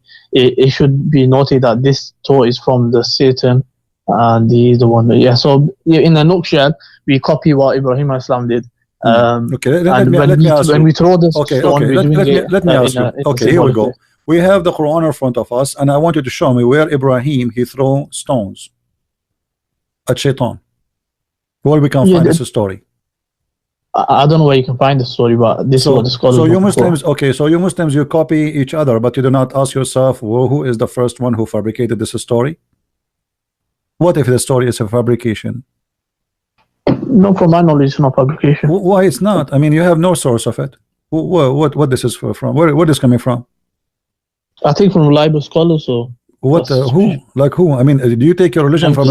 Okay, let me ask you: is Al-Ghazali is a scholar or he is a prophet? He's Hujjatul Islam. What Hujjatul Islam? What does that mean? He's a proof for Islam.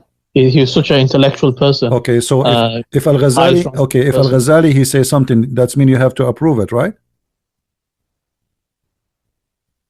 Not necessarily, but what do you mean? A second ago, he is Hujjatul Islam. Hujjatul Islam mean the proof of Islam. Translate Hujjatul Islam to people, please.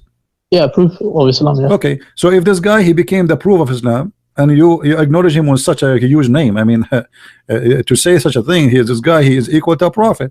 So he is the proof of Islam. So you copy a story from him just because he said the story? No, he's a reliable person. Okay, let me ask you. You do a manat, you Muslims, you do certain rituals in the Kaaba. Who is behind the rituals of Islam? So, like a stoning I just told you. What do you mean? Like who is behind it? What? As an example, As-Safa and Al-Marwa. Who is behind As-Safa and Al-Marwa? What is As-Safa? Explain to people here. So these are two mountains where a woman called Hajara, she was running between the mountains, and the reason was Ibrahim Islam, the Prophet Abraham, he left his wife and a son in the desert. So she was looking for water, and then Zamzam appeared. So there's water that appeared from the ground. It was a miracle from Allah. And let me ask you: do the kuffar believe in Abraham?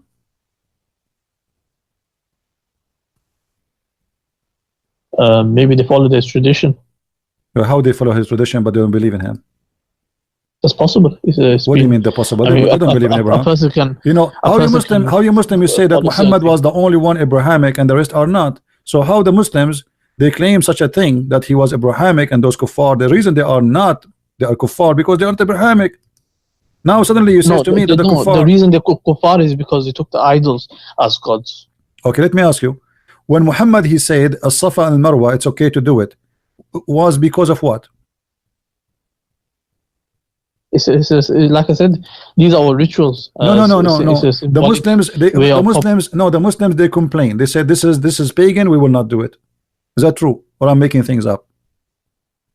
It says pagan. I haven't seen that. Yeah, this is pagan because the Arab they used to go between those two hills simply because supposedly there's a story, a legend story, that there is a man and a woman they have sex in the Kaaba, and Allah he cursed them, the moon god, and he made them stones. Is that true? And they used to go between those two idols. Is that true? Yeah, I heard something like that. Okay, so this is what As-Safa and Marwa is. The Arab they are not practicing Abraham. Read with me carefully. This is the book of Asbab al-Nuzul, not my book. This is your book. Let me zoom out. you will see that the Muslims, they did not like it. This is why the Quran came, chapter 2 verse 158 says that الصفا and المروة من شعائر الله فمن حج البيت أو اعتمر فلا جناح عليه. It's not a sin to do الصفا المروة. It's not a sin. Yeah. Okay, why they thought it's a sin? That means some people they thought it's a sin, right? Read that again. It's not a sin to practice الصفا المروة. Here we go, the verse in front of us. Therefore, there's no sin. The Marwa and the Safa and the Marwa are among the indication of ritual of Allah. So it is there therefore no sin for him who do that. Your God saying that. It's Quran. So what made so what the Muslims what made the Muslim think there is a sin if we do a Safa and Marwa? Why they think it's a sin? Read me carefully. It says here. This verse revealed about a group of people from the helper Al-Ansar. Before Islam, they used to go and make pilgrimage to Manat and were forbidden. This is where Manat is, and they were forbidden from going between As-Safa and Marwa. Those people, they worship Manat. As-Safa is from the ritual of Manat. So, and they were forbidden from going between As-Safa and Marwa. When they went to do Hajj with Allah Messenger, which means now they became Muslims, Allah bless him and give him peace. They mentioned this to him. It was a request only for this group. This group, they said to him, we are used to do a Safa al-Marwa, you know, we like it. Look what Muhammad he said. So Allah revealed this verse. So Muhammad, you know, I'm not insulting, I'm saying to you what I believe. Muhammad, because he's a hypocrite man, just because a group of Al-Ansar who they are pagan and now they converted to Islam and he don't want to lose them, they said to him, we like to do As-Safa al-Marwa. The rest of the Muslims, they don't do that. Only Al-Ansar. Yeah, Allah replaced the rituals. So what's the problem? What replace? I mean, do you replace? Whatever they okay, are you saying to me Allah he changed? No. A second ago you told me this is about Abraham and his wife, and suddenly it is about Manat. Yeah, it is. No, it's not. Read carefully with me. No, read carefully with me. This is narrated by Muslim from report of Abu Bakr, etc., etc., etc. It says, we dislike, who is saying? Anas ibn Malik. We dislike going between As-Safa and Al-Marwa. Why Anas ibn Malik dislike to go between As-Safa and Marwa? You give me an answer. If this is what Abraham wife she did, why he dislike? Because maybe the pagan Arabs they did wrong stuff. Because this is the shrine of the pagan.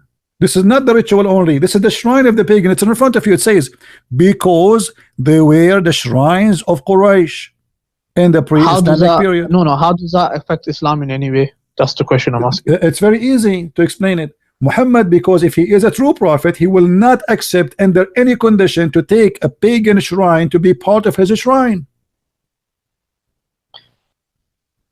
The prophet can replace the rituals that they're doing. What do you mean he can replace? What do you mean he can replace? This is not, he did not replace, he returned back to it. The people used to go around the Kaaba before Islam. The people used to cause the black stone before Islam. The women, they used to go naked around the Kaaba before Islam.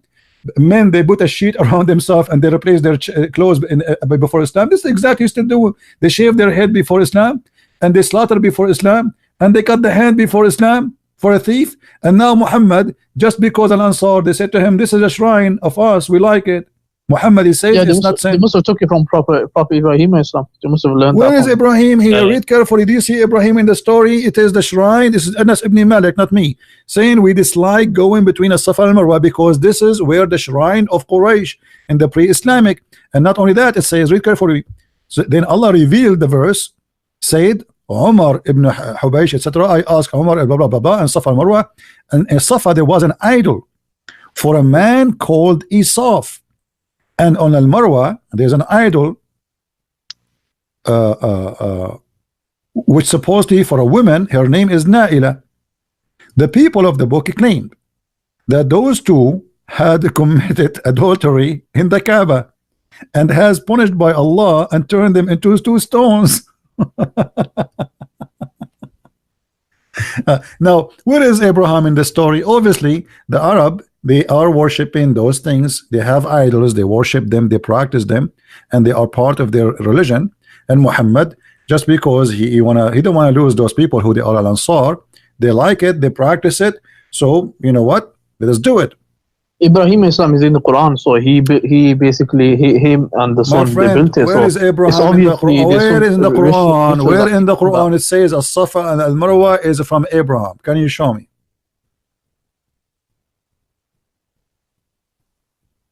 I It's not in the Quran. Never. So can find where he left. I can find maybe in some scripture. my friend, Where he what left scriptures? What are you talking about? This, here we go. This is the book of Asbab al-Nuzul. Hadith or The book of Asbab al-Nuzul is so clear. There's two idols of a man and a woman, and those people, they believe in them and they worship them and they practice their shrine. This is their shrine. Who? The Ansar. The Ansar is the one who made Muhammad change his ritual and add additional to the Kaaba, additional to the Jamarat, throwing the rocks at the Shaitan house. Additional to that, he add this just because somebody requested, the same as the Kaaba. Who is the one who made Muhammad pray to the Kaaba? Do you know? Allah revealed the revelation. That's not true. That's not true.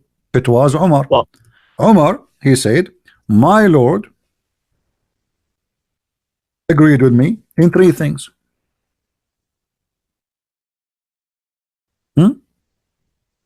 Yeah, where's the praying towards the Kaaba? Okay, so Umar is the one who made the decision. Why he made the decision? Where's the seller? Why he made the decision? My Lord agreed with me in three things. The translation is funny. In the case of the station of Abraham. Okay, let me ask you, who is Umar to decide for the Muslims that the Kaaba should be the place of station to pray? Who is he's a prophet? Oh, that's Muqam Ibrahim, not the Qibla. What do you mean? This is the Kaaba, Maqam Ibrahim. No, this is the Kaaba. This is talking about the Kaaba. They used to pray in the direction of Jerusalem, and now they switch. Now they switch. Let's read it. No, it says, I wish we took the station of Ibrahim as our yes, praying yes. place. Before it was not the station of Yeah, that's Abraham. Muqam Ibrahim. That's not the Kaaba. No, this is the Kaaba. I think you're misunderstanding. No, my friend. No, my friend. This is the Kaaba. Aren't you the one who said to me that, okay, who is the one who built the Kaaba? Ibrahim as well. Yeah. Okay, and why this is not the station of Abraham then? Because the station where he stood on, that was it's called Muqam Ibrahim, where he stood. Is it in the Kaaba? Is it in the square of the Kaaba? Is that in the square of the Kaaba? It's near the Kaaba, but it's behind. It is in the Kaaba. It's what, like a meter away, 2 meters away? How far away? Come on, listen. Yeah, yeah. Okay, it's so the goal. First of all, the Kaaba today, you can go and search right now. Even the Kaaba is moved. This is not the correct location. The Kaaba totally moved, and you can go right now, search and Google, and you will find this is the truth. But I don't care about that. Who is this guy, Omar, who decide the direction of the prayer to make the station of a prayer, which is the Kaaba, is the station for all Muslims? Yes, yeah, so Umar he desired that the Muslim pray where Ibrahim stood, and he built the Kaaba from. So he desired that. So then Allah revealed revelation. But this is mean that the Kaaba is built by Allah, as Muslims they claim, by Allah angels even before creating Adam 2,000 years, is a big fat lie, because it was the desire of Umar, not the desire of Allah. And that's mean that hold on. Do you see what it says here? Did you see? Can you read with me? Where my Lord agreed with me. Okay, read. I changed the location, please. And bad ones talk to them. So no, read what I highlighted. Do you see the highlight? So this verse, the same as I had said, was revealed. Unbelievable. Allah, he not only he agreed with Umar, he took his words one by one, and he made it Quran, and it became an order. How Allah, he says, nobody can make Quran like my Quran, no genie, no human being, yet this Quran is made by Umar, word by word. When Allah says no one can make a Quran like his, there's many factors you consider. One is that millions of people recite it. Can you show me one surah that's memorized and recited by millions of people No. First of all, my friend, over history. my 1400 friend, years. my mother, she memorized the Bible from the first page to the last page. This is number one. As half a billion people have done that. There's a lot. There's millions of people. Yes, even there's people that memorize it not only in the Arabic, even in Aramaic, the Aramaic language, and not only that, they sing it. They sing the whole Bible. You can go right now, type in Google, type singing the Bible Aramaic, and you will hear it. They sing the whole Bible, all of it. Not only that, they sing it. They sing it 3 times. The 4 Gospels in one night, especially in the night of Easter. 4 Gospels, they sing it 3 times. The Gospel singing. Now listen. You memorize does not make you a person who knows what you're talking about. You are memorizing, but you don't understand. You don't even speak the language, and this is very funny. It doesn't matter. It's revelation. This is not revelation. Here we go. This is the revelation of Omar. If Allah, how Allah agree with Omar? It's not Omar. It's not Omar agree with Allah. It's Allah agree with Omar. The hijab is made by Omar. Threatening the wives of Muhammad of divorce is made by Omar. It's according to the circumstances. Allah reveals the revelation. No, hold on. Okay, so why Allah He said it as I said? Explain that to me, word by word. Who is copying who? Omar, he said that in front of Muhammad. Muhammad, he like it. He make a Quran. It's very simple. That's in brackets anyway. So what? That's in brackets. So no. It says that. It says this is what it says in Arabic. What does it say? It says this is how it came in Arabic, and this is why he's saying وافقني ربي في ثلاث. Say in Arabic. My friend, it says وافقت ربي قال عمر وافقت ربي في ثلاث فقلت يا رسول الله لو اتخذنا من مقام إبراهيم مصلى فنزلت واتخذوا من مقام إبراهيم مصلى. Exactly, word by word. It's in front of you. So he says that Allah revealed the ayah. So what revealed the ayah? It's Umar who said that. It says to Umar he said that. Umar he said the ayah, not Allah. Let me ask you, did your prophet says that if there is a prophet will be after me, that would be Umar? Yeah. Why he said that? Because he's got high ranking. His decision was according to Islam. How he is high ranking? I mean, his natural disposition. Hold on, who is Muhammad to say who can be a prophet after him? He got that from revelation. So Allah he changed his mind? Whatever the prophet says is revelation. No, you are saying to me he got it from revelation. Muhammad, he was revealed to him from Allah that a prophet after him it could be Umar. Of course, that's revelation, divinely. Where you get this revelation from? So why he is not a prophet then? The prophet said that if there ever was, and then he said no. What do you mean if? I mean, what do you mean if? What do you mean if? Either if hold on, you just said to me this is revelation from Allah. All right, okay. So if Allah he said to him, Umar will be Allah revealed to him, Umar will be a prophet, or if Umar will be, if there is a prophet will be Umar. Yeah. Oh, so what does that mean? I mean, this is silly. How Allah he says that? I mean, the prophet said that if there was ever a prophet after me, it would be Umar, but there's no prophet after me. Hold on. So what the point of saying if there's a prophet after me will be Umar? The point is to show the rank of Umar, that his rank is such high that you need to respect him, honor him, and love it. What do you mean so Muhammad, are you saying Muhammad is fabricating things and just to make people obey Umar? Not fabricating. So who is he? Rank. Because this is very dangerous, my friend. When you say no. When you say that the Messenger of Allah said, if there was to have a prophet after me, it would have been Umar ibn al-Khattab. Yeah. First of all, who is Muhammad to say such a statement? You said to me this is revelation. He's a prophet of Allah. So no. Yeah, you said to me this is revelation. Okay, so of course, Allah told Muhammad to say that.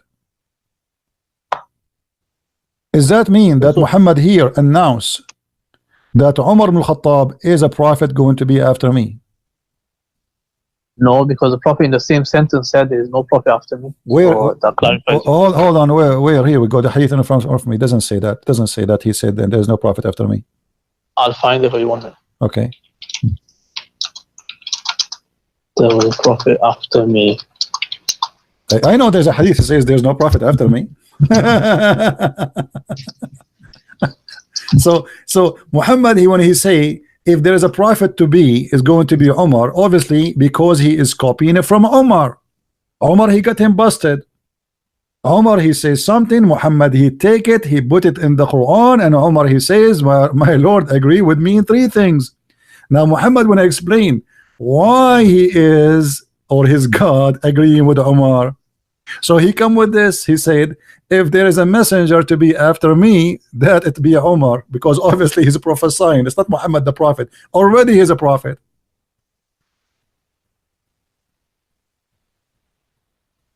He's just a prophesy. Umar, he prophesy. He said the Kaaba, he said the hijab, he said the wives will be threatened.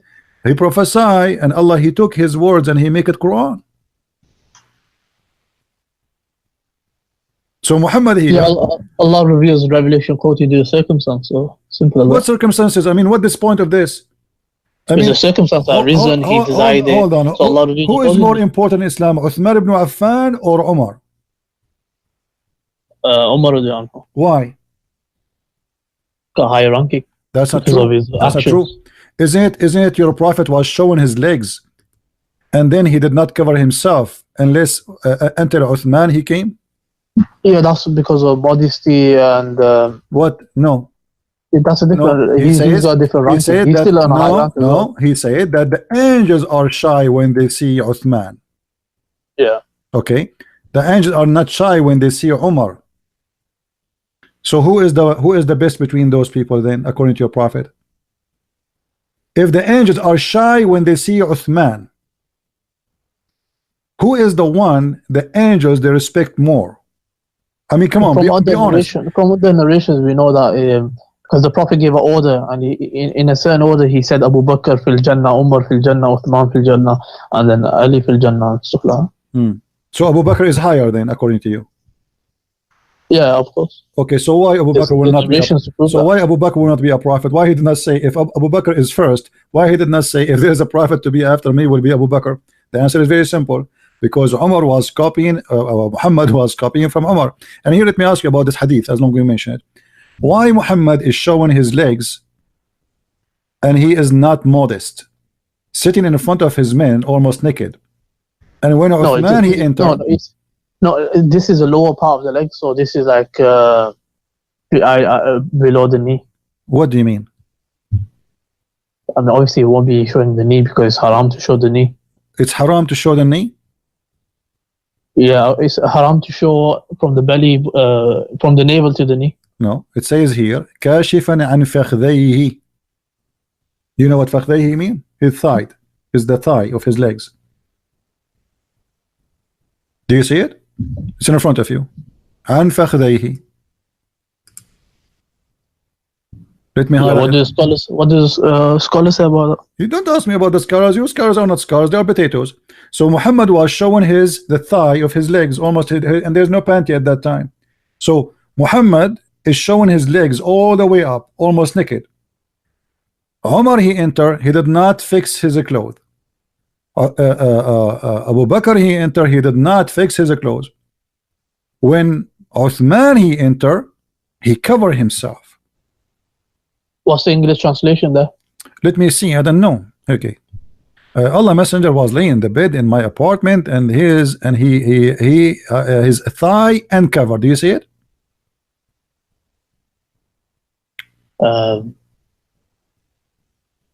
Yeah, tie. Okay. Covered. Okay. So when you have people around you in your house and you are a prophet of God, are you going to show all the way to your top of your thigh and there's men entering your house? Is that okay? And now look what happened. Look what happened. The tie is above the knee. His legs, I mean, yeah, so thigh, the whole thighs, can be all the way to his testicles. And Abu Bakr sought permission and enter. He was given, and Muhammad did not cover himself. Umar, he asked for permission to enter, and he came, and Muhammad, he did not change. When Uthman, he entered, he covered himself. Aisha, she said to him, what's up? Abu Bakr, he entered, you did not change the way you are, you know, you're exposing yourself. Omar, he entered, you did not change. And now Uthman, he entered, you change. Look what Muhammad said. I should not show, shouldn't I show modesty to the one whom even the angels show modesty? Oh, hold on. So your prophet saying he was not being modest with Abu Bakr and Umar. No, this is that's his special treatment towards So Uthman. special treatment is I show you my legs or my ass? What does that mean? I mean, what's special treatment? That's special treatment, saying that, look, I'm showing modesty. No. To the one angels show No. modesty. Here, your prophet, he is agreeing that he have no modesty. His modesty only in the front of Uthman. In the front of the rest, he can show whatever he wants.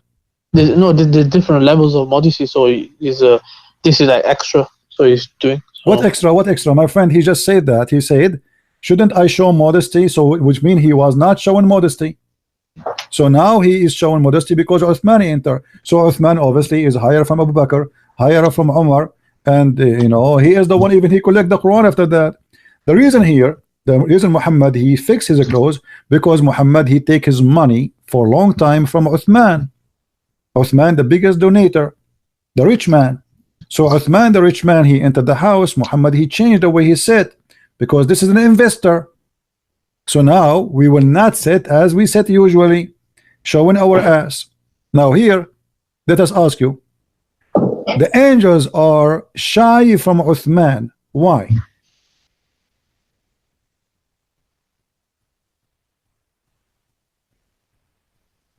I mean, I don't know. Okay, are the angels shy from your prophet?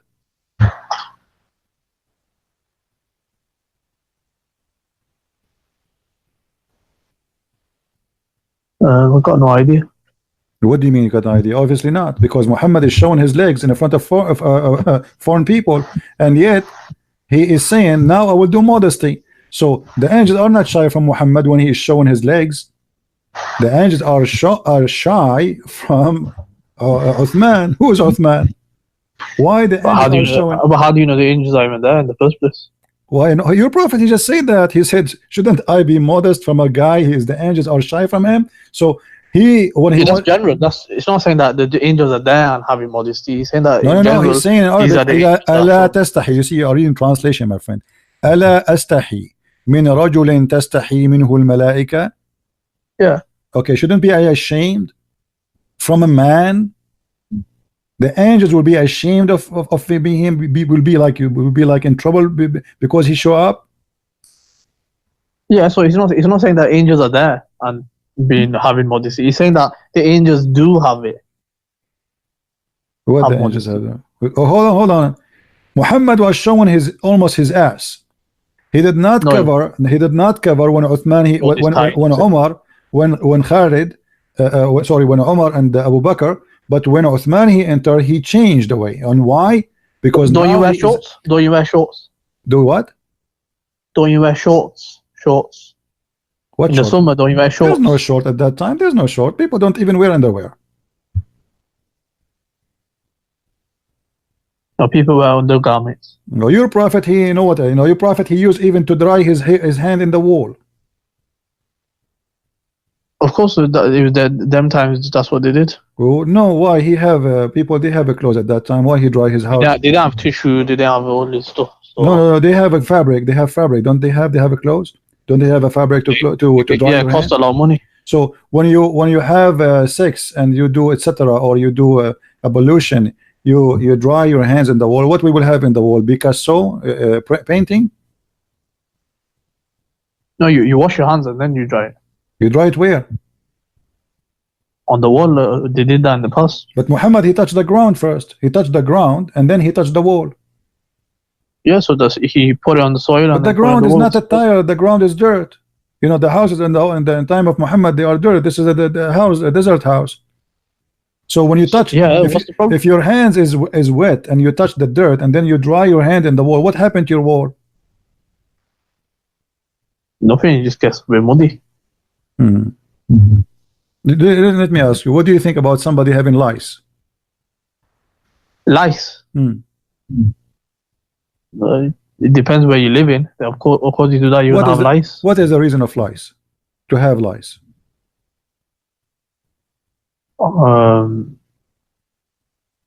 No idea. What is the reason? You don't know? If you don't do you know the reason? If you don't take a shower, if you don't wash yourself, no? Where do the lice even come from? Lice is an insect. Yeah, where do they come from? They are insect. I mean, what do you mean they come from? Yeah, so what's your point? I'm asking you, what do you think about somebody is full of lies?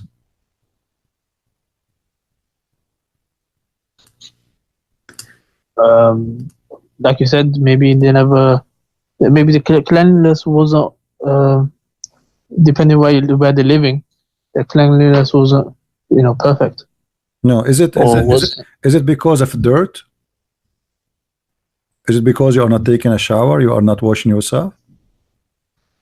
Possibly. Because in our times, the people, they have lice and they have showers every day, so it's you can have lice without. Okay, but your prophet, he said that the prophets of Allah are examined by lice. Is that true? Where does it say that? I mean, each time I say something to a Muslim, he says to me why he says that.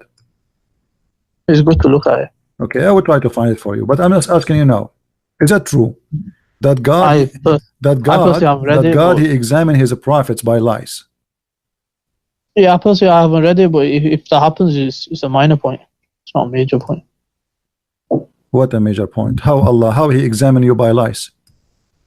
If someone has lies, it's like part of the human. No, it says, Muhammad, he says, Inna ma'sharul anbiya yudha'ifu lana al-bala. We, the people who they are prophets, Allah, he double our suffering. How? He said by lies. So if you have a lies, that's mean you're a prophet, because this is a double of suffering. Where's this narration? Huh? Where's this narration? Is it Sahih? This is this is it says Sahih wa Sahahu al-Hafiz. Then, and even Al-Albani, he said it's Sahih. Which kitab? You can read it from Abi Sa'id al-Khudri. So what do you say? So he says that it's a test. Allah, he double, Allah, he tests his prophet by the lies. What's the problem with that? What do you mean? Why Allah he tests his prophet by lies? Is lies like sex? Is lies? I mean, why lies? Allah tests with a lot of things. So now you are a prophet of God. You want to invite people to believe in this God, and then you are full of lies.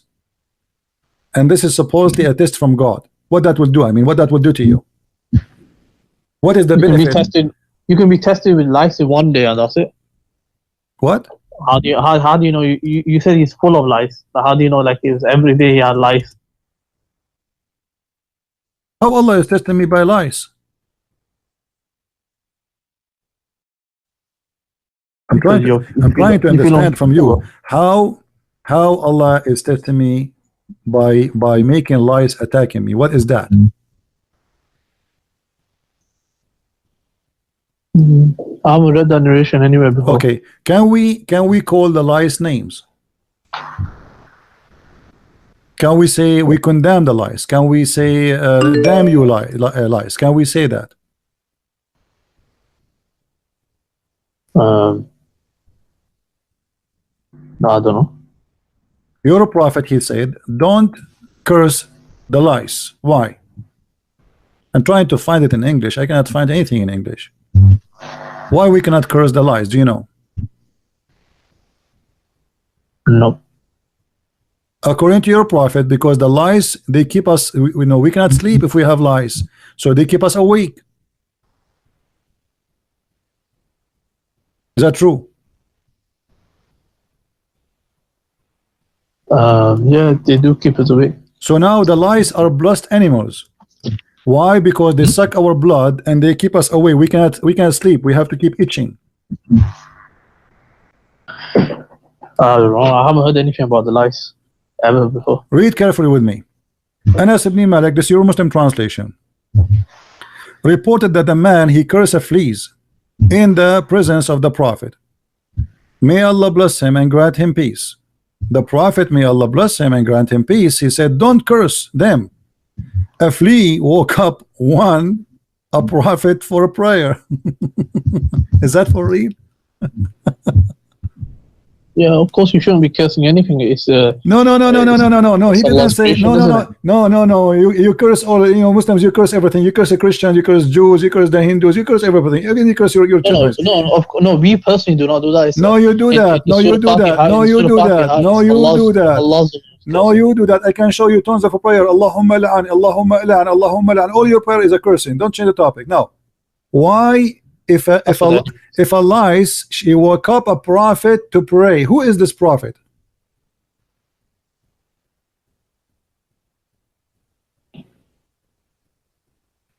Don't know. Is this a holy lice sent by Allah to wake up the prophet?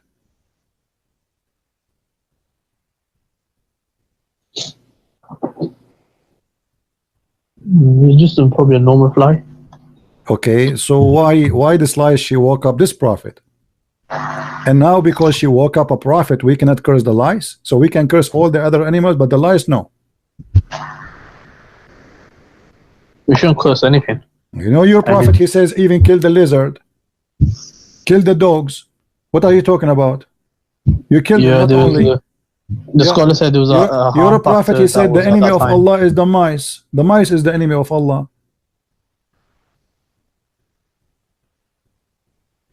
So how is that a blessed flea? What does that mean? I mean, don't curse it. Why? Because this lice, she woke up a prophet. What does that mean? She is eating his blood. She is sucking his blood. Since when this is good? So according to your prophet, in one statement he said that the lice are a trial from Allah. Another verse he says that lice are a blessing from Allah because they wake up to pray. No, this is not lice. This is fleas. And my friend is the same. And the insects sucking your blood. That's what they do. No, fleas are different from lice. Okay, what is a flea? Explain to me. Let's see how they look. How they look?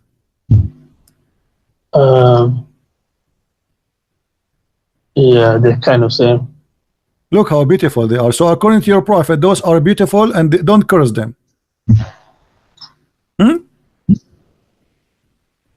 Don't curse them because Allah. They're the creation of Allah. They're the creation of Allah created. You curse everything. You curse all. You curse a human being. Don't you pray every day, 5 times a day? It says Allah, don't make us the same as the lost Christians and the cursed Jews. The cursed Jews. Yeah. It's the curse by who? Cursed by Allah, not okay. And he doesn't say Jews. No, you ask Allah. Always the curse. You ask Allah to curse. It's not you who is cursing. You cannot curse because supposedly you are not God. But you ask Allah to curse.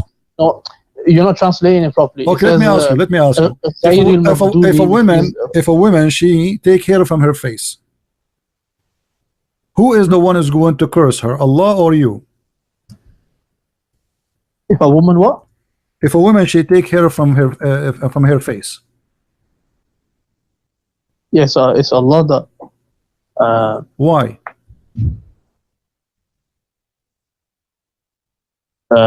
Changing the creation of Allah. What does that mean? So whatever Allah give natural, they shouldn't deviate from that. Okay. So now if a woman she take hair from her face, Allah is going to curse her. Be honest with me. Do your wife take hair from her face? No, there's a certain they can take hair from it if it's needed, but it shouldn't be to nowadays the women they make it so thin and stuff like that. They're changing the appearance how a woman should look. So if you change the appearance, Allah will curse you. That woman will be accursed, yeah. Okay. So is that because you are changing the creation how Allah He made you, correct? Yes. So why you do circumcise? Because this is a command of Allah, so He told us to do it. How Allah He command you to change His creation, and the same time He curse you if you change His creation? It's like cutting your nails. So obviously Allah created you with nails, so you're going to He told us to cut it. Okay. So He said, okay, hold on. So if a woman she take hair from her face, what is the business with Allah? How that is against Allah? because they're changing what Allah has created for that person. But you just said to me you can cut your nails, and you as a Muslim man you can even trim your mustache, and even you can shave, correct? Yeah, so even I can't do certain Okay, things. so you can Okay, shave okay. your hair from your face, and you are a man. But if a woman she take hair from her face and she is a woman, Allah will curse her. Don't you think that this is absurd and this is really silly? She's a woman. She is the woman. He should make it the opposite. He should say, okay, well, if you are a man, you take hair from your face, I will curse you. But he do the opposite. He say, if you are a man, it's okay. If you are a woman and you do that, I'll curse you. But the women, they need to take hair from their face because they are females. Even with a male, if he takes his beard off, he'll be sinful. No, my friend, you can shave, and your prophet he used to color himself red head. Is it What? Muhammad? He color himself. Don't Muhammad he color his hair to make it red? His beard. No, his hair, all his okay, beard. Let us go with the beard. So a woman she take hair from her face is a change of the look of Allah. Making your beard red is not the change of the creation of Allah.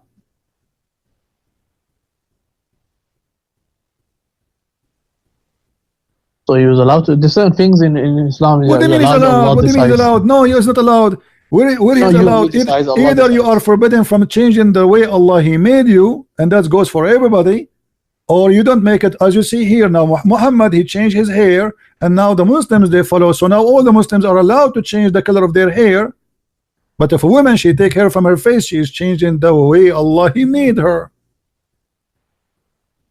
Yeah, she can't. You know.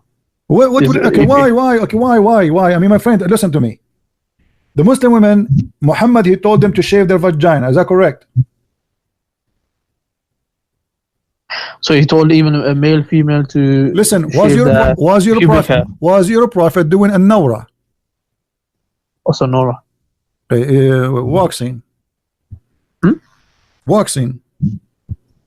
Yeah, on the arms. What? Armpits. Yeah, so he advised us to pluck the armpits. But no, Muhammad he used to do waxing for all his body. Is that a change of his the Allah creation? All his body. Where does it say that? Each time I say something, you say to me, where is that? Where is that? And he will keep showing you. I'm asking you now. Yeah, sure. Yeah, show me okay, that. No. I'm interested to see. Okay, he did all his no body. problem. I will show you. But I'm asking you.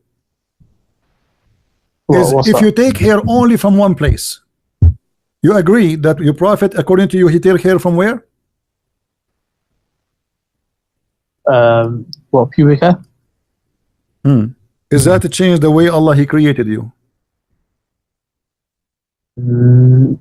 There's certain thing that needs to be removed. So Allah tells us what we should remove and what we so shouldn't. why in the pubic area taking hair is fine, but the woman in her face she cannot?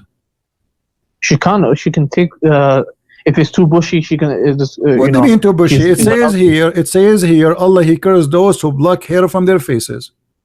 Yeah, from other hadiths, we understand that a woman should not look like a man. So if it's and she shouldn't look odd as well. So the point is, my friend, no. It says whoever take hair from her face, Allah he curse her. In the same time, you do waxing, and you are a man, and you do change the color of your hair, and you are a man, and you shave your beard, and you are a man. But if a woman should do that, what do you mean? Muslims are allowed to shave their beard. Show me a hadith says a Muslim man cannot shave his beard. Yeah, the hadith says the Prophet said, grow your beard and trim your mustache. And there's a man that came. This is advice. This is not an order. This is not advice. No, the Prophet. Yeah, the man came to the Prophet and the Prophet turned away from him because of that. Show me where it says it's forbidden for you to shave your beard. Otherwise, we will not see one Muslim is not shaving his beard. This is deduced from the narrations. What? This is deduced from the narrations. Peace out. Okay, let me ask you, did your prophet circumcise himself? He was circumcised. By who? I don't know about it. Never. I never heard of Muhammad being circumcised. Where? How? It's understood because he commanded his followers. To He follow commanded the his followers to do many things, but he never did what they do. He said to them, 4 wives, he have 13. He said to them, you etc. He don't approach your wife when they have their period. He approaches his wife when they have their period. He said, don't piss when you are facing the Qibla. He piss facing the Qibla. Muhammad, he says something for them, not for him. He's like Erdogan, he said something to them, he do the opposite. No, certain things are only for him, and also if you were urinating towards the thing he was teaching us, that it's actually permissible, but it's recommended not to. It's not allowed to piss toward the Qibla, but Muhammad, he does. Now let me ask you, do you have any reference that your prophet, he did circumcised, or he was circumcised, and at what age? Never been circumcised. So look at this hypocrisy. He says, and he claimed that he is Abrahamic. He claimed that it is from the ritual of Allah. He claimed that this is from the order of Allah, but he is the last one to be circumcised. No, lack of evidence doesn't mean that it never happened. No, the lack of evidence, that's on you, because simply this is should be mentioned even in the Quran. What do you say? You mentioned in the Quran, what? Yeah, what in the Quran speak about the circumcision of the prophet? I mean, the Quran have time to tell us about the ants speaking to the ants, the flying carpet, the bird who went to find a woman, she have no hair in her legs, but Allah, he don't have time to tell us about what happened to Muhammad. It's minor. Like, let's for argument's sake say he wasn't circumcised. What's the problem? You see, my point is, all Muhammad behavior, he changed the way Allah, he made you look like supposedly, but now he is cursing the women for just a silly stupid thing. Does it make sense? What the business of God with women taking hair from her face? If you can't take hair from your body, if he allow you to take hair from your body, what is specific about the face? Why, if she take hair, why Allah will be happy if your wife should look like a goat? This is not even logical. It's the stupid. Women, they are women. She like to be pretty. I mean, imagine a woman now, Middle Eastern. I'm a Middle Eastern. We are hairy. We are very hairy. Once I was kicked from the swimming pool, they thought I'm wearing my clothes. I told them I'm not wearing anything. This is my hair. We look like monkeys. So a Middle Eastern woman, she is still hairy. Because we are. Yeah, so now, it's too heavy. So now, no, the Prophet says if a woman she black her hair, Allah curse her. He didn't say black, if she is no exception. That's it. You cannot block the hair. Even you cannot take hair from your eyebrows. Yeah, you can't isolate. No, you cannot. Show me the reference. Show me the reference. No, where it says that. It says it clearly. You cannot. No, from other hadiths we understand that. No, my friend. There's no other hadith. Don't fool yourself. There's no other hadith. You cannot take hair from your face anywhere, not your cheek, not your eyebrows, nowhere. Allah curse you. So all what we notice here, we are jumping like monkeys from place to place to place. Muhammad, he say things doesn't make sense. He copied from Umar the Quran. He changed the direction of a prayer because of Umar. He ordered women to do hijab because of Umar. And now he is coming with the most silly, crazy stuff that women, if they block hair from their face, Allah will curse them. What about why he did not say Allah curse the man who take hair from his face? Why he did not say Allah will do this to a man who do that to his face? He did not say that. Why? There's many other narrations that apply to both. Like he said, may Allah curse the tattooer and the tattooed, the one who. This is in front of you. This is all of them. I can show you all of them. They are the same. It's about the women. When we talk about taking hair from the face, your prophet, he take hair. Your prophet, he color his hair. Your prophet forbid the Muslims from coloring their hair black. Why, by the way? Why you cannot color your hair black? I mean, even yeah, he said not black, but even a woman, she can color her hair. Why black? Why black? Why black is haram? What the problem? Isn't it God who created us with the black hair usually? I mean, what the problem? Those are Arab. Their hair is not blonde. So why they cannot? Yeah, the black. Yeah, the reason black was because you're deceiving people of your age. Because generally people do color their hair black. No. He ordered them to make it red. Yeah, of course, in that way you're not deceiving them. What do you mean you are not deceiving them? You are changing the color anyway. Because you're showing, because you generally you color it if you got white hair. My friend, your prophet, he saw a man, he have a gray hair. He said to him, color your hair. Yeah, that's what I'm saying. Okay, so you are deceiving anyway. Leave him gray. Allah made you gray. So why you wanna don't make it a why you don't keep it a gray? No, people will know that this person had gray hair, so that's why he colored it. No, if he did no. Black, Hold on. You are saying to me we should not change the way Allah He made us. Okay, is having a gray, if is having a gray hair, is it the way it should be? Why you need to change it? So Allah decides what is changing and what is not. Like no, my what friend, is changing. You're a prophet. He forbid them from doing that, using a black color, because the Jews, they used to color with the black color. That's all. That's it. Just because the Jews, they used to color their hair with the black. So he said to them, Ijtanibu sawad, don't color it black, so color it anything. Anyway, you are changing the color. So look at this prophet. He come with rules and he claimed that those are from Allah. But if you think about it, if you have a little brain, what Allah business to be upset for Allah if you have a black hair colored, but if he is not upset if you make it red? Yeah, so he decides whatever is changing creation. I think it's been 2 hours. Yeah, I think your show's about to finish anyway. So what do you mean? He's ordering to if you don't want them to change, he should say to them, don't make it, don't change it, don't color it. As you see, a man, he came to him and he said to him, look, your hair is white, cover it, man. In different hadith, even your prophet, he says, so your wife, she will like you.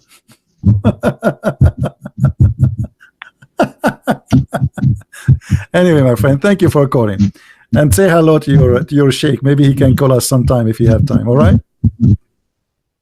All right, bye. Okay, take care. As you see, I mean, this is crazy. A woman, she color her hair, Allah curse her. A man, he should color his hair. Muhammad, he don't like to see you with the white hair. Why?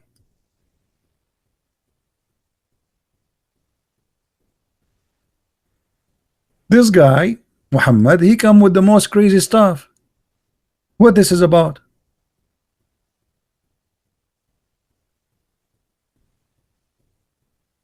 He do waxing. He take hair from his body. He color his hair. He wanna be blondie. But women, they take hair from their face. He is upset. And even you wanna color your hair, don't make it black. Why? Because the Jews, they make it black.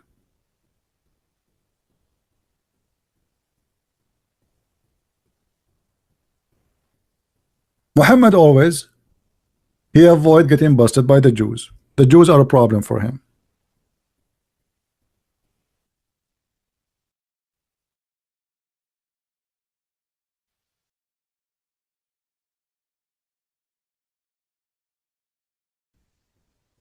He changed his rules in the speed of light.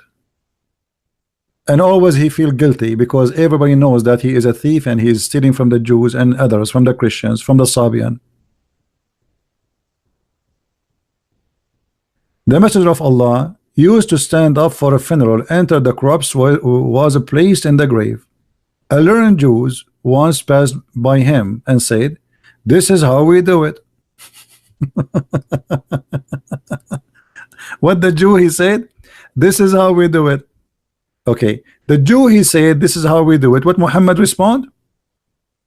Sit down, act differently. Well, if this is, we heard this gentleman here, he said everything Muhammad, he said, is inspiration from Allah. Okay, so Allah, when the Prophet was standing for the funeral in the prayer, is that a prayer Allah taught him, or this is a prayer he was making up? The Muslim will say, no, this is from Allah. Okay, how you change it in a second? You know what I mean, guys? If Allah is the one who taught Muhammad how to pray, a guy he walk by, he is a rabbi, he is a Jew, he say, hey Muhammad, this is how we do it. So why you change it? Muhammad right away he felt guilty, and he felt, oh, they got me busted. This is how they do it.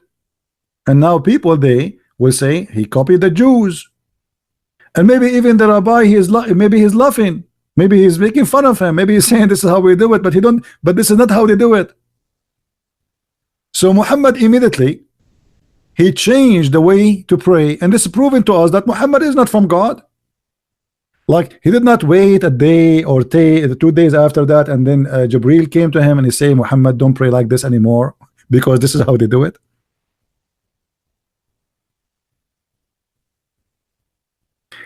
In the spot, immediately the guy he just finished saying, this is how we do it, Muhammad, he said, sit down, act differently.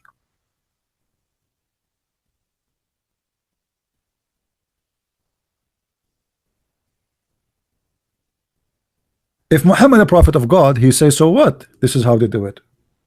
Good for you, you are a Jew, I follow the same God. Perfect. Correct, guys? Muhammad he claimed that he is the same as the prophet of Israel. He claimed that he is following Abraham. He claimed that he is the same as Moses. So why you want to act differently? Say, okay, we are from the same God, this is the same religion at the end of the day. But because he is a fake man, because he's a con, and he is a false prophet, he right away he changed the way the prayer is, and he said to them, sit down. So obviously Muhammad he fabricate rules and fabricate reasons. The reason don't color your hair black because the Jews color it black. The reason not to pray in Friday, but to pray, not in Saturday, because the Jews pray in Saturday. The reason not to do it in Sunday, because the Christian do it in Sunday, so he chose the Friday. It's just to act differently. And even the hadith mentioned that. The reason they have adhan, why they have adhan, Allahu Akbar, Allahu Akbar, because the companion, they said to him, what about we use the bell the same as the Christian? He said, no, the Christian do that. They said to him, what about we use a fire the same as the Sabian? He said, no, we cannot do it the same as the Sabian. And then one he suggests that to do adhan, and he liked the idea. This is not from God.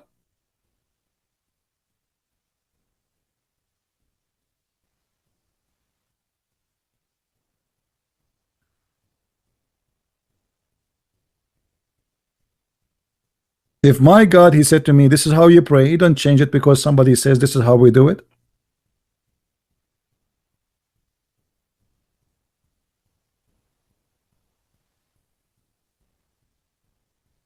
All the rituals, all the fabrication, all the fabric of Islam is either a copy from the pagan Arab before Islam, the Jews, the Nasara, not the Christians, the Nasara, the false cult, Christian cult, and the Sabian. And then he starts learning from Salman al-Farisi, which is a Zarathusht, he is a Persian. And Salman al-Farisi, he taught him about the Hur, he taught him about as-Sirat, the bridge. He taught him about the reward of women, white women, who they are extremely white. All those stories coming from the Zarathusht religion.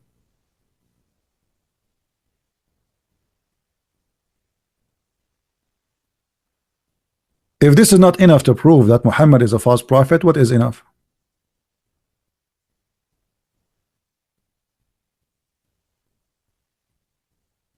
Right?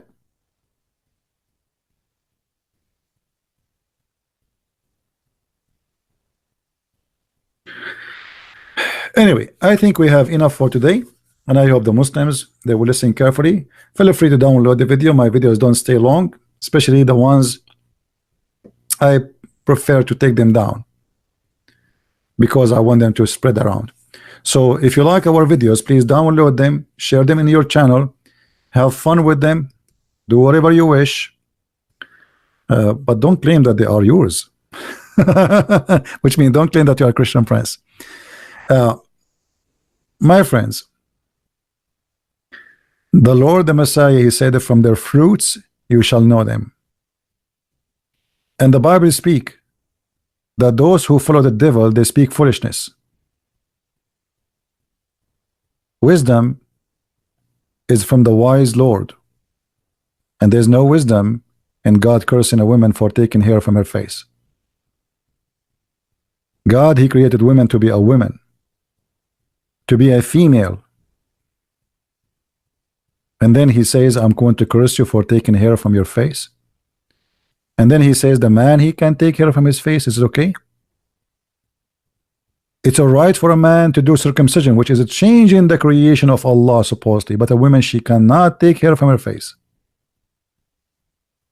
Islam always discriminate women, and women are always the weak human in this religion. For Muhammad do not need women, he need men who carry sword and kill. This is why he cursed women. He claimed women are they come in the image of the devil and they live in the image of the devil. He never respected them. Even Muhammad, he claimed that because of Eve, Adam betrayed. Eve betrayed her husband Adam. With this, I want to say thank you for being here, and until we see you, I will try to be here tomorrow too. I wish. Let us see. Until then, may the Lord bless you. Christ is Lord, and Islam is false. And see you again. Bye-bye.